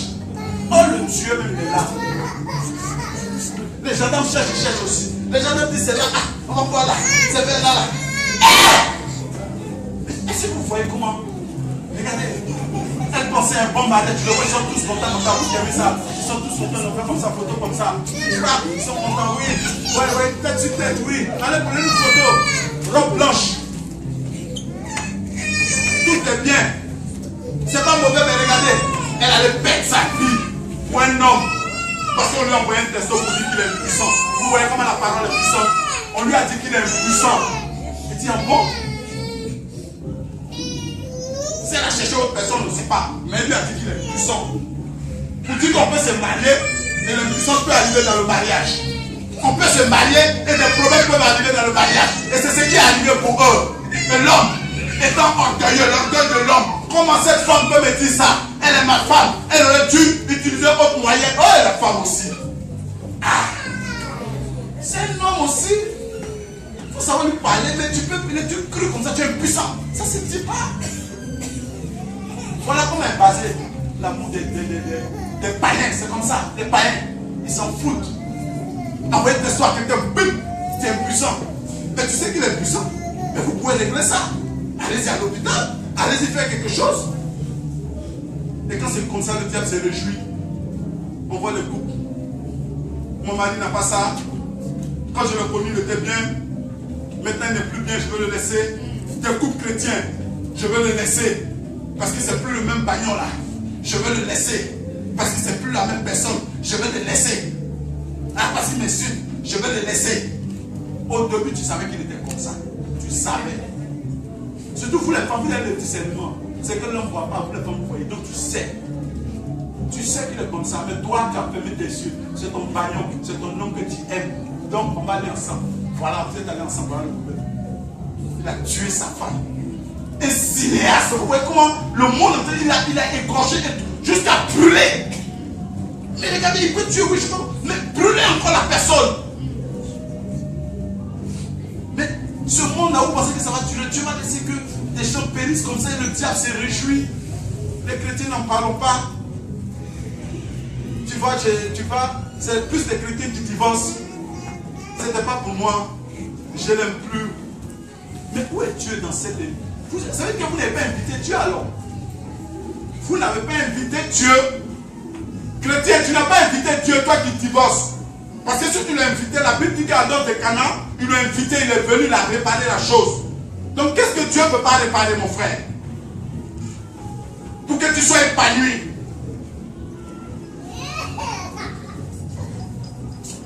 Faisons un choix. Je vais finir par là. Faisons un choix. Soit tu es chrétien, soit tu n'es pas chrétien. C'est ce qu'on remarque maintenant. Faisons un choix. Soit tu es chrétien, tu n'es pas chrétien. Parce qu'il arrivait à un dernier moment, à un dernier temps, on va te parler simplement. Dieu dit ça, c'est ça. Tu ne veux pas sortir de ton péché. Ça, c'est ton problème. Parce qu'on sera tellement fatigué qu'on va te laisser. Si tu as un élément du diable que le diable a envoyé pour nous fatiguer, tu vas voir. On a besoin des gens qui veulent être fermes, faire un choix. Parce que les temps sont mauvais. Les temps sont très mauvais, je vous assure mes frères. Quand on te parle de la mort, c'était comme si c'était des animaux qui sont morts. Or, c'est des personnes qui meurent. Mais derrière, les chrétiens font rien. Prenez ces 4 principes. Et je pense que la semaine prochaine, l'homme de Dieu, celui que Dieu va faire grâce, qui sera là dimanche prochain, il va nous faire encore du bien. Je sais que j'ai dit peu de choses. Mais le Saint-Esprit convainc, je prie que Dieu vous bénisse, ce soir, pour se lever pour acclamer le roi des rois. Alléluia! Alléluia! Alléluia! On va prier rapidement. Je vais maintenant s'appeler notre période de prière. Le vendredi 16 février, de 21h à 16h. À 6h. Rebâtissons le thème de la prière. Alléluia. Quand on te dit de rebâtir, c'est dire reviens à ton premier amour. Alléluia. Nous allons prier de 21h à 6h pour que Dieu nous donne encore la force de continuer à prier. Alléluia. Que Dieu vous bénisse. Je vais prier. On va prier. On va dire merci à Dieu pour ce moment. Seigneur, merci pour ce moment que nous passons. C'est un moment qui sera précieux pour nous parce que c'est un sujet qui est très important. Le mariage. Et nous voyons que beaucoup de chrétiens divorcent. Beaucoup de chrétiens, oui papa, se séparent. Mais nous voulons être un exemple. Oui Père, je prie que tu nous inspires. J'ai dit peu de choses, mais c'est toi qui dois mettre dans les cœurs pour les convaincre, pour qu'ils sachent que oui, toi Dieu, tu es dans le mariage. C'est toi qui as institué le mariage. Que le mariage est une alliance, papa. Tu bénis chaque vie. Ceux-là même qui sont prêts à se marier. Père, je prie qu'ils prennent ces 4 principes. Le premier principe est de savoir les dangers. Les dangers qu'il faut et les avantages. Et le deuxième principe, oui, connaître les valeurs. Et le troisième, même si cela doit nous, faire du mal, nous ne devons pas laisser. C'est-à-dire être ferme. Et le 4e, Père, papa, être dans le choix, papa. Que chacun de nous choisisse d'être avec toi. Que chacun de nous choisisse de dire que c'est Dieu qui est le 3e. Père, bénis ce moment. Tu bénis la vie de chacun. Tu bénis chaque couple. Tu bénis nos enfants. Tu bénis ce moment, Père, papa, afin que nous soyons des chrétiens prévenus, des chrétiens prêts à pouvoir choisir Dieu, la parole de Dieu. Je te dis merci pour ces instances. Je te donne toute la gloire. Je te dis merci, papa. Béni sois-tu. À toi seul. À toi seul. À toi seul la gloire. Je te dis merci. Au nom de Jésus. Amen. Est-ce qu'on peut acclamer le roi des rois? Alléluia. Alléluia. Salut ton frère, dis-lui que Dieu te bénisse. Salut une personne, dis-lui sois béni. Bénis-le de tout ton cœur. Dis-lui je te bénis ce matin.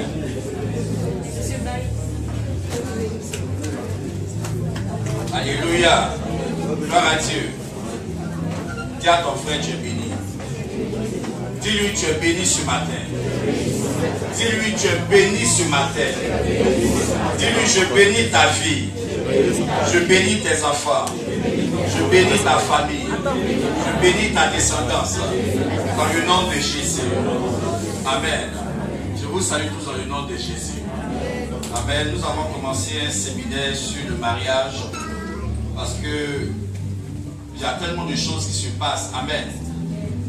Au sein de l'église, on assiste à des divorces, à des problèmes de foyer. Alléluia. Donc le Seigneur nous a donné cette inspiration, ce message, pour que nous puissions prévenir l'église et que l'église puisse s'attacher encore davantage au Seigneur Jésus-Christ. Alléluia. Gloire à Dieu. C'est pourquoi nous devons toujours prier le Seigneur. Nous devons toujours glorifier Dieu. Amen. Alléluia. C'est pas grave, il est ça va. Non, c'est pas grave, c'est pas grave. Ça va. Alléluia. Peut-être que c'est parce qu'il est attaché qu'il veut se libérer. Amen. Voilà. On a habitué à ça pour pas que tu te gênes. Nos enfants d'ici là, on fait le ministère avec eux. Amen. Aujourd'hui même peut-être ils sont calmes. Dieu nous a fait grâce. Un autre ministère est venu se rassurer. Amen. Donc, il ne faut pas te sentir, c'est normal. Vous savez, souvent, ce n'est pas les enfants, c'est le monde des ténèbres qui apporte des choses dans le but, en fait, de troubler l'église par les enfants. Donc, prions aussi pour nos enfants. Alléluia. Tout à l'heure, nous avons fait la consécration de nos enfants. Amen. L'enfant du couple Oula et l'enfant du couple Maxou. Alléluia. C'est une bénédiction pour l'église et l'église également doit rendre gloire au Seigneur pour tout ce que Dieu fait. Amen. Nous allons chanter un chant et après nous allons rentrer dans la phase de la consécration où je vais expliquer quelque chose. Amen. Dieu aime ses enfants, il les délivre de toutes leurs souffrances. Dieu aime ses enfants, il les délivre de toutes leurs souffrances. Quand il n'y a plus d'espoir, abandonné, méprisé, crois et sois confiant, Dieu pourvoira tous tes besoins. Alléluia. Nous allons louer le Seigneur. Alléluia. Dieu aime ses enfants, il les délivre de toutes leurs souffrances. Dieu aime ses enfants, il les délivre de toutes les souffrances. Quand il n'y a plus d'espoir, abandonné, méprisé, sois confiant, Dieu pourvoira tous tes besoins. Quand il n'y a plus d'espoir, abandonné, méprisé, sois confiant, Dieu pourvoira tous tes besoins. Dieu aime ses enfants. Dieu aime ses enfants. Dieu, il est délivre. Cela déclare beaucoup de choses. Dieu aime ses enfants. Dieu aime ses enfants. Il est délivre de souffrance. Quand il n'y a plus d'espoir, abandonné, méprisé, crois et sois confiant, Dieu pourvoira tous tes besoins. Loue avec mes mains, je le loue avec mes mains, loue avec mes mains.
Alléluia.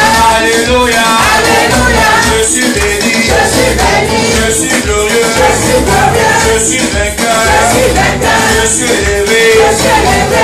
Victoire. Victoire. Victoire. Victoire. Victoire. Victoire. Et je chanterai De tout cœur. Les merveilleux de mon papa Yahweh, qui m'a ôté des ténèbres, qui m'a délivré de tout péché.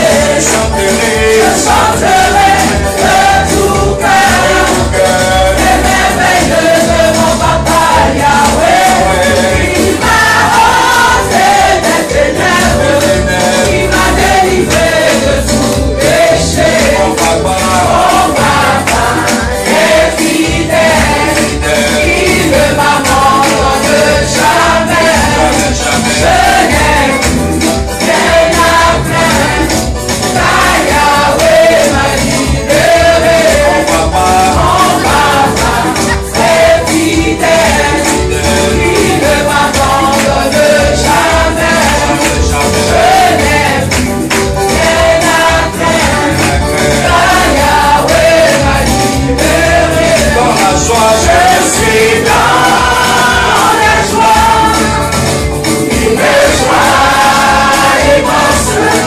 Je suis dans l'émotion, car Yahweh m'a libéré. dans la joie, Je suis dans la joie, la joie. une joie immense. Je suis dans l'émotion, car Yahweh m'a libéré. Dans la joie, Je suis dans la joie, la joie. une joie immense.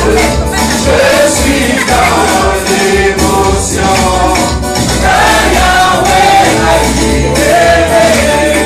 Béni l'Éternel, C'est béni, l'Éternel, il te donnera ce que ton cœur désire. Je demande ton sang à l'Éternel, et ta confiance en lui.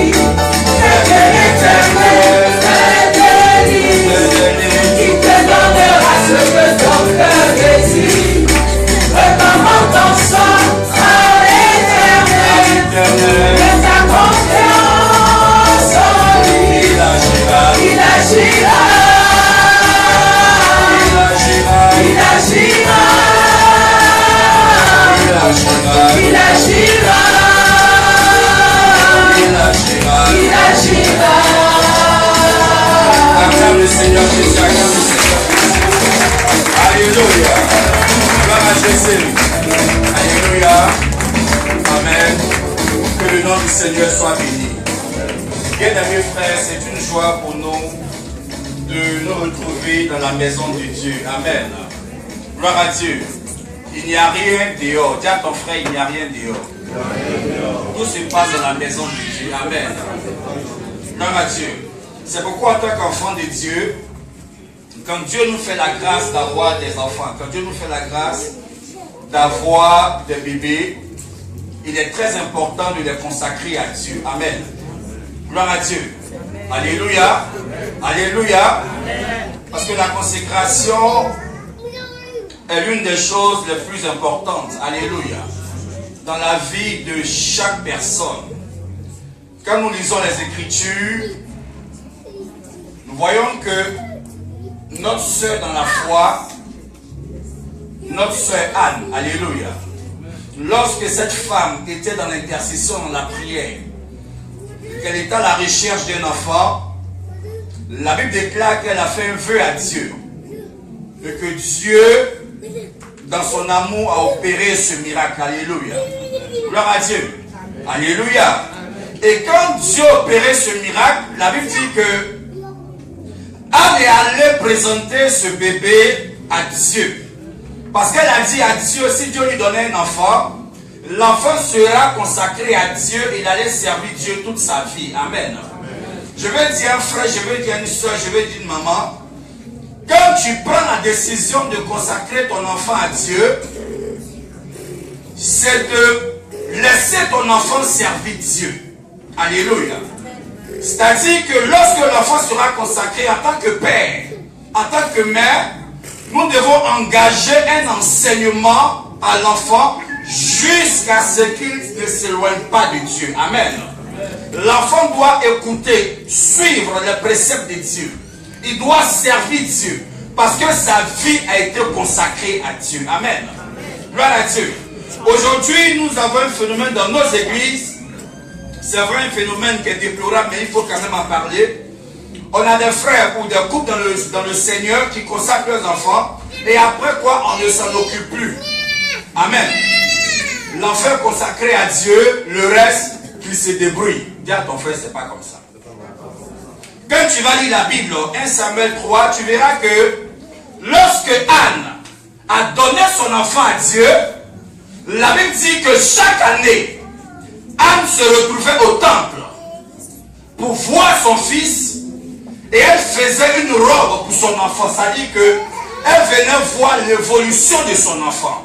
Donc en tant que père, en tant que parent, nous devons voir l'évolution de notre enfant tout en lui donnant l'enseignement de la parole de Dieu. Amen. Il est bien beau de donner un nom biblique à l'enfant, mais le nom ne peut qu'agir lorsque l'enfant marchera selon la loi de Dieu. Amen. Beaucoup de chrétiens trouvent les noms bibliques, ils donnent aux enfants, c'est bien. Mais remarquez la majeure partie des enfants qui ne sont pas suivis par leurs parents, dont les parents ne veillent pas sur eux, il n'y a aucune influence de leur nom sur leur vie. C'est plutôt une chose contraire qui arrive et qui perturbe la vie de l'enfant. C'est pourquoi tout à l'heure, nous allons consacrer les enfants, mais en même temps, je dis aux parents, commencez à suivre les enfants. Parce que comme Pasteur l'a dit, nous tous nous le voyons, les temps sont mauvais. Les temps sont tellement mauvais que chacun doit se réveiller. Je le disais jeudi ici, d'hier aux appelés pendant la formation biblique, que l'église s'est transformée maintenant pas une église de prière, mais une église de mendicité, une église de païens. Parce que chacun vient demander à Dieu, mais personne ne veut accepter la vision de Dieu. Alléluia. Il dit toutes ces choses, ce sont les païens qui demandent. Donc nous ne sommes pas des païens. Recherchons les choses du royaume de Dieu. La Bible dit rechercher le royaume des cieux et sa justice. Alléluia. Et donc notre Dieu qui sait et qui connaît nos besoins, nous les donnera. Mais si nous passons tout notre temps à demander, nous devenons comme des païens. Amen. La voiture, c'est une chose. Le mariage, même si c'est une institution divine, c'est aussi une chose. Le voyage, c'est une chose. Ne nous limitons pas à ces choses-là, mais recherchons Dieu de tout notre cœur. Amen. Alléluia. Alléluia. Dis à ton frère, Alléluia. Regarde-le, dis-lui Alléluia. Regarde-le, dis-lui Alléluia. Maintenant, dis-lui Amen. Regarde-le, dis-lui Amen. Amen. Nous, enfants de Dieu aujourd'hui, nous devons nous réveiller. Parce que la Bible va nous dire, nous allons lire ça tout à l'heure, que tous les hommes de Dieu, peut-être que certains pasteurs ne le lisent pas ou ils font exprès, mais tous les hommes de Dieu qui refusent de proclamer la vérité, Dieu envoie des excréments sur eux. Amen. On va lire ensemble. Malachie 2, versets 1 à 2. Nous avons été consacrés pour proclamer la vérité et non le mensonge. C'est pourquoi toi, enfant de Dieu, tu dois aimer la vérité et non le mensonge.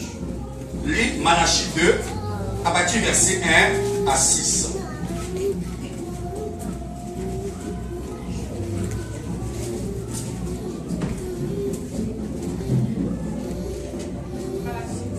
Lui, à haute voix, Malachie 2, on va lire ensemble. À partir du verset 1. Lis. Je lis la parole de Dieu. Prends ton stabilo, il faut marquer parce que c'est un test qui est très très important pour chacun d'entre nous. Si demain tu as appelé au ministère, lis. Malachie 2, au verset 1. Maintenant à vous ce tort. Maintenant à vous ce tort sacrificateur. En d'autres termes, pasteur. Si vous n'écoutez pas, si vous n'écoutez pas, Si vous ne prenez pas à cœur si vous ne prenez pas à cœur de donner gloire à mon nom, de donner gloire à mon nom, dit l'Éternel des dit armées, l'Éternel des armées, j'enverrai parmi vous j'enverrai parmi vous la malédiction la malédiction et je maudirai et je maudirai vos bénédictions. vos bénédictions. Et donc, tout serviteur de Dieu qui se fait adorer, toute servante de Dieu qui se fait adorer, même si tu crois que la personne est bénie, mais en réalité, c'est la malédiction qui la suit. Parce qu'elle ne rend pas gloire au nom de qui? Au nom de Dieu. Continue. Oui, je le maudirai. Lui, je le maudirai. Parce que vous ne l'avez pas à cœur. Parce que vous n'avez pas à cœur de rendre gloire au nom de Dieu. Continue. Voici, je détruirai vos sémences. Voici, je détruirai tout ce que vous allez faire. Et je vous jetterai dans les excréments au visage. Et je vous jetterai des excréments au visage. Continue. Les excréments des victimes. Tout ce que vous avez escroqué, tout ce qui vous avez fait du mal, le déchet sera sur vos visages. Continue. Les excréments des victimes que vous sacrifiez. Et on vous emportera avec vous. Amen. Alléluia. Et donc, quand des païens, par exemple, disent que ce pasteur est un voleur, en réalité, si le pasteur n'est pas un voleur, tout ce qu'ils sont en train de dire retombera sur qui? Maintenant, si réellement le pasteur est un voleur, c'est une persécution ou c'est une vérité? Amen. On ne s'est pas encore compris. Si le pasteur il vole, que les païens disent partout, lui là c'est un voleur, c'est un escroc. Si ce pasteur n'est pas un escroc, n'est pas un voleur, tout ce qu'ils disent n'agira pas sur lui, mais ça va se retenir contre eux. Mais si réellement ce pasteur fait ça, ils sont dans le mensonge ou la vérité. Et donc dites-moi, c'est une persécution ou ce n'est pas une persécution? Ce n'est pas une persécution. Voici ce qui trompe l'église. Souvent nous les chrétiens, on voit tout en persécution. Mais si tu sors avec femme des gens, que les gens remarquent et qu'ils te voient, mais s'ils parlent de ça, c'est une persécution? C'est pas une persécution, c'est normal parce qu'ils voient. Donc ils disent ce qu'ils ont fait. Amen. Maintenant, si tu es juste devant Dieu, que les gens disent des choses sur toi, en ce moment, maintenant, tu rentres dans la logique de Christ qui dit, vous serez persécutés à cause de moi? Non. Parce que tu te distingues des autres. Alléluia. Et c'est pareil aussi pour un chrétien. Si tu te distingues des autres, tu seras persécuté. Mais si tu fais des choses qui ne sont pas bien, qu'on te parle mal ou on te critique, il faut assumer. Même si tu élèves d'abord que Dieu les maudit, ça ne va pas arriver parce que il y a déjà une cause qui est là. Tu es dedans. Amen. Continue.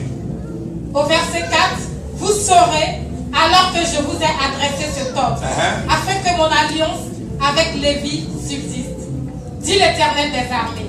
Mon alliance avec lui était une alliance de vie et une alliance de vie et de paix. Continue. Ce que je lui accordais, ce que je lui accordais, pour qu'il me craigne. Et il a eu pour moi de la crainte. Il a tremblé devant mon nom. La loi de la vérité était dans sa bouche. Alléluia. Continue. Et l'iniquité. Et l'iniquité se s'est point trouvée sur ses lèvres. Point trouvée sur ses lèvres. Alléluia. Donc, il avait la vérité en lui, dans sa bouche. Mais le péché ne s'est pas trouvé en lui. Donc, si nous voulons être bénis, soyons dans une source qui est bénie. Comme le pasteur l'a dit, aimons le Seigneur plus que les hommes de Dieu. Si tu aimes un homme de Dieu par rapport au Seigneur, c'est que tu es en train de prendre un chemin qui n'est pas correct. Alléluia. Et aujourd'hui, c'est ce qui se passe. On est plus dans l'adoration des hommes que de Dieu lui-même. Les gens aujourd'hui, quand ce n'est pas un homme de Dieu qu'ils aiment là, même si c'est un appelé, ils ne vont jamais aller l'écouter. Alors que dans la vie chrétienne, dans le christianisme, il n'y a pas un grand homme de Dieu, il n'y a pas un petit homme de Dieu. Tout homme de Dieu a l'esprit de Dieu. Et Dieu utilise chacun de différentes manières. C'est les hommes qui ont mis ce langage, un grand homme de Dieu. Il n'y a pas plus grand que Dieu. Dis à ton frère, il n'y a pas plus grand que Dieu. Nous sommes aussi des brebis. Même si nous avons eu la grâce d'être appelés au ministère, nous sommes aussi des brebis. Donc il n'y a pas plus grand que Dieu. Mais aujourd'hui, les hommes, c'est un grand homme de Dieu. Il a l'onction, il est puissant, il est glorieux, il est ceci. Et puis tout le peuple de Dieu acclame. Oh! Maintenant, acclamer Jésus. Ils ont tout donné à l'homme. Maintenant, pour Jésus, on donne une petite acclamation. Ce n'est pas bon. Amen. Alléluia. Gloire à Dieu. Vous savez pourquoi l'onction est posée sur la tête? Qui peut me dire? pourquoi on consacre à partir de la tête? Parce que la tête, c'est là, c'est toute la porte. Amen. Ok. Vous savez pourquoi on consacre au niveau de la tête? Parce que toute la pensée vient d'où? Donc si l'huile d'onction touche ta tête, ça doit changer quoi? Ta pensée. Donc si tu étais un voleur avant, tu ne dois plus être quoi? Si tu étais un escroc, tu ne dois plus être quoi? Si dans le monde tu étais un adultérien, que tu es devenu chrétien, tu ne dois plus être quoi? Adultérien. Alléluia. Alléluia. Parce que remarquez frère, disons-nous la vérité, hein, on est à l'église, on va consacrer nos enfants aujourd'hui. Mais quand dans nos églises, quelqu'un tombe, oh, et puis tombe, pouf. Et puis après, demain, la même personne insulte. C'est quelle onction qui est tombée sur lui? Qui peut me dire? C'est quelle onction que, même toi-même tu es assis ici, là, tu es tombé aussi, hein? Mais c'est quelle onction qui est tombée sur toi?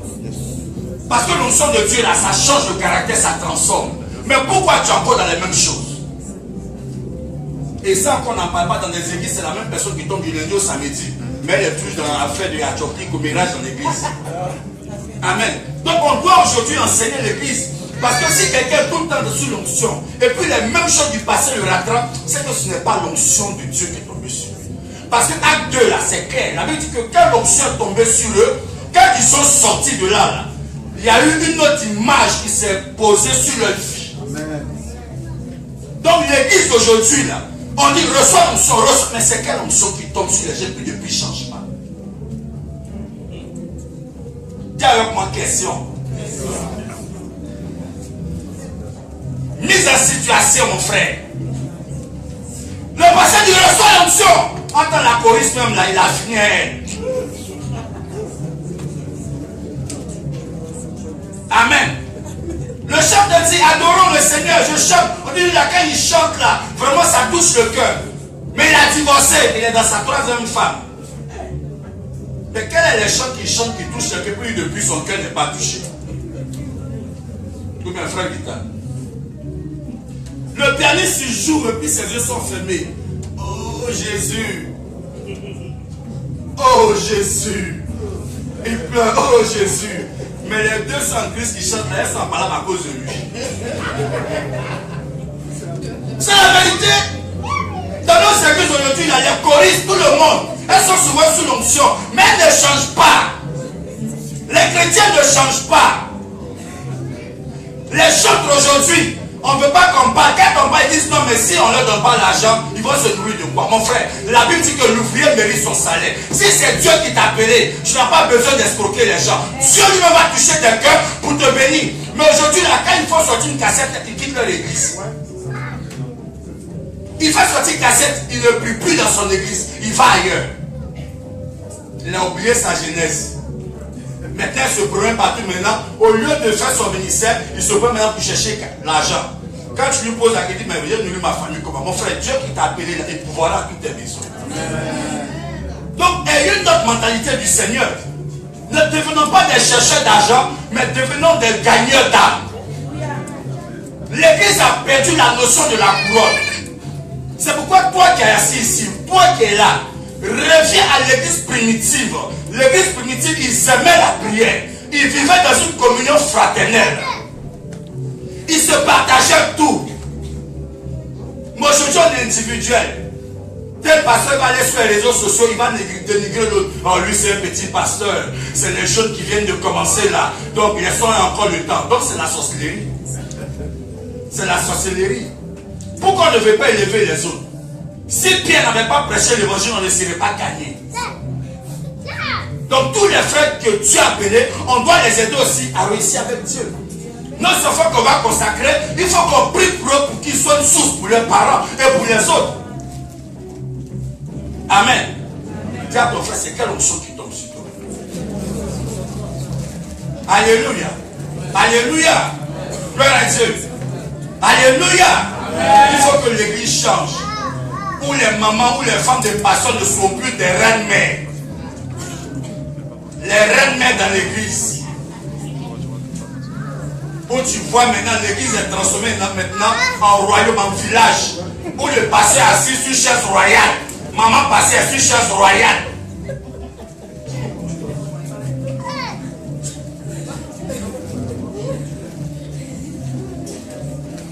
Et puis on ne peut pas qu'on parle de ça. Mon frère, affaire de Dieu là, ce n'est plus maintenant une histoire du Saint-Esprit. C'est rentrer maintenant dans la mystification. Il faut mystifier maintenant les chrétiens.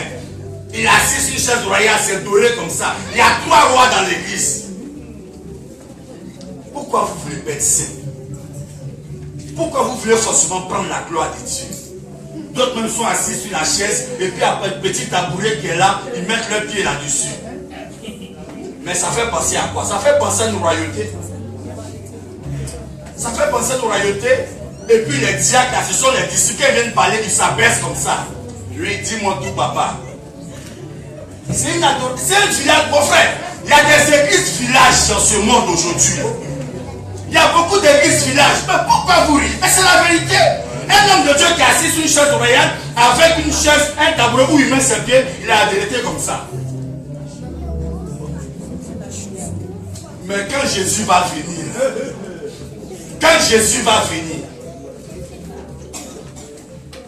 il faut commencer, avant de dire qui sera enlevé, il faut te poser la question, est-ce que je serai enlevé?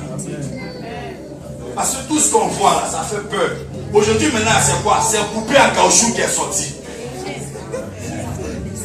Poupée en caoutchouc, ça fait rire aux gens. Mais vous allez vous rendre compte que demain, ils vont faire sortir aussi bébé en caoutchouc. Ah oui. Parce que si on fait sortir des bébés en caoutchouc sexuel, c'est qu'ils vont dire, bon, on peut faire aussi des bébés, là, pour ne pas que la poupée soit triste, le bébé va jouer avec sa maman. C'est la folie des hommes. Donc nos enfants que nous avons là, prions pour eux. Parce que demain, là, quand il va voir sa blanche là, c'est une chinoise. Mais demain, quand il va rentrer à la maison, c'est poupée électronique. Parce qu'il paraît qu'ils sont comme des femmes, comme des hommes réels. Et ça commence à prendre l'Afrique. Poupées, des poupées, des poupées. Et les chrétiens voient ces genres de choses là, ils ne prient pas. Au lieu de prier, parce que c'est des signes qui annoncent la fin des temps et la venue de l'Antichrist. Aujourd'hui dans nos églises, là, prenez toutes les affiches, tu seras élevé, tu vas voir la gloire de Dieu, ton miracle arrive, ton succès arrive. Depuis que je me suis converti là, depuis là, c'est pas encore venu. On a dit ça arrive, mais c'est sur la route. C'est pas mauvais que Dieu bénisse, mais Dieu bénit dans sa parole, ne bénit pas en dehors de sa parole. Si tu es saint, Dieu va te bénir. Tu es correct, Dieu va te bénir. La Bible dit toutes choses concourent au bien de ceux qui aiment Dieu. Romains 8, verset 28. Si tu n'aimes pas Dieu, tu ne peux pas être béni. Et si tu n'aimes pas Dieu, tu vas faire du mal à ton frère. Si tu n'aimes pas Dieu, tu vas divorcer. Si tu n'aimes pas Dieu, tu vas briser des cœurs. C'est parce que les gens n'aiment pas Dieu qu'ils divorcent. Des poupées en caoutchouc, on les habille et on les vend 7 000 euros, 3 000 euros. Et les chrétiens sont là, au lieu d'ouvrir les yeux, ils sont là, ils laissent passer les choses. Jésus arrive, hein? Mon frère. Je préfère te dire la vérité. Même si nous sommes ceux qui sont dedans. Amen. Les gens disent non, on parle trop de péché, on parle trop de péché. Mon frère, Jésus n'est pas moi à la croix pour que tu sois béni. C'est à cause de ton péché qu'il est moi à la croix. Donc on va parler de ça. Des diacres qui sont adultères, des chercheurs de femmes, des gens qui brisent des cœurs.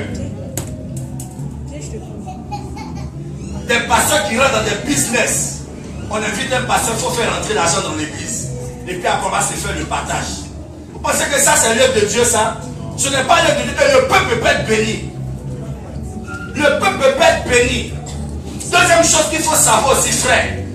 On est la maison de Dieu, c'est vrai. Mais ce n'est pas seulement le pasteur qui doit être béni. Pourquoi c'est lui qui rend témoignage tous les jours? Et puis le peuple n'a pas de témoignage. Donc Dieu m'a béni, j'ai reçu 3 voitures. Dieu m'a béni, j'ai reçu 5 voitures. Dieu m'a béni, j'ai reçu 3 4-4.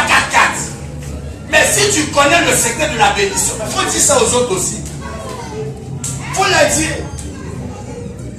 Il faut leur dire. Elle est en train d'appliquer la vêche. Amen. La Bible applique la vêche à ton enfant, cela ne le fera pas mourir.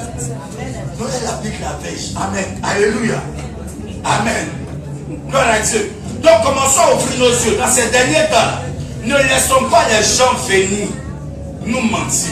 Parce que la vie, il n'y a pas deux. Il y a une seule vie. Il y a une seule vie. Des hommes de Dieu qui savent ne sont pas capables de donner des conseils même à des femmes qui fatiguent leur mari ou des maris qui fatiguent leur femme. Ils ne sont pas capables de leur dire. Tout ce qu'ils peuvent leur dire, ça va aller, ça va aller. Pourquoi? À cause de l'argent. Tu vends ton ministère à cause d'argent. Il faut que Dieu nous change. Dis à ton frère, il faut que Dieu nous change. Dis, il faut que Dieu nous change. Dis, il faut que Dieu nous change. Alléluia. Je vais finir par là. Vous avez déjà entendu des gens qui disent, non, comme Dieu ne me bénit pas depuis là, je vais aller dans le monde. Des gens qui disent, non, moi je ne viens plus à l'église parce que depuis ce que je cherche, il n'y a pas encore. Vous n'avez jamais eu des frères comme ça. Le jour où vous voyez un frère comme ça, demandez-lui, depuis que tu es dans le monde, tu as eu tout ce que tu voulais. Demandez-lui. Ou demandez à la soeur, mon frère, même si tu quittes l'église, tu vas dans le monde, tu n'auras jamais ce que tu cherches. Le combat est rude, mon est dedans. Le ministère est rude, mon est dedans. Amen. Alléluia. Non, mais ça veut dire même que le fiston Goliath ne va pas s'arrêter devant lui. Amen. Alléluia. Donc, prions le Seigneur pour que nous aimions la vérité. Touche son frère, dis-lui aime la vérité. Dis-lui aime la vérité. Alléluia. Je vais payer le couple Mazo. Ils vont arriver. Acclame le Seigneur pour eux. Nous allons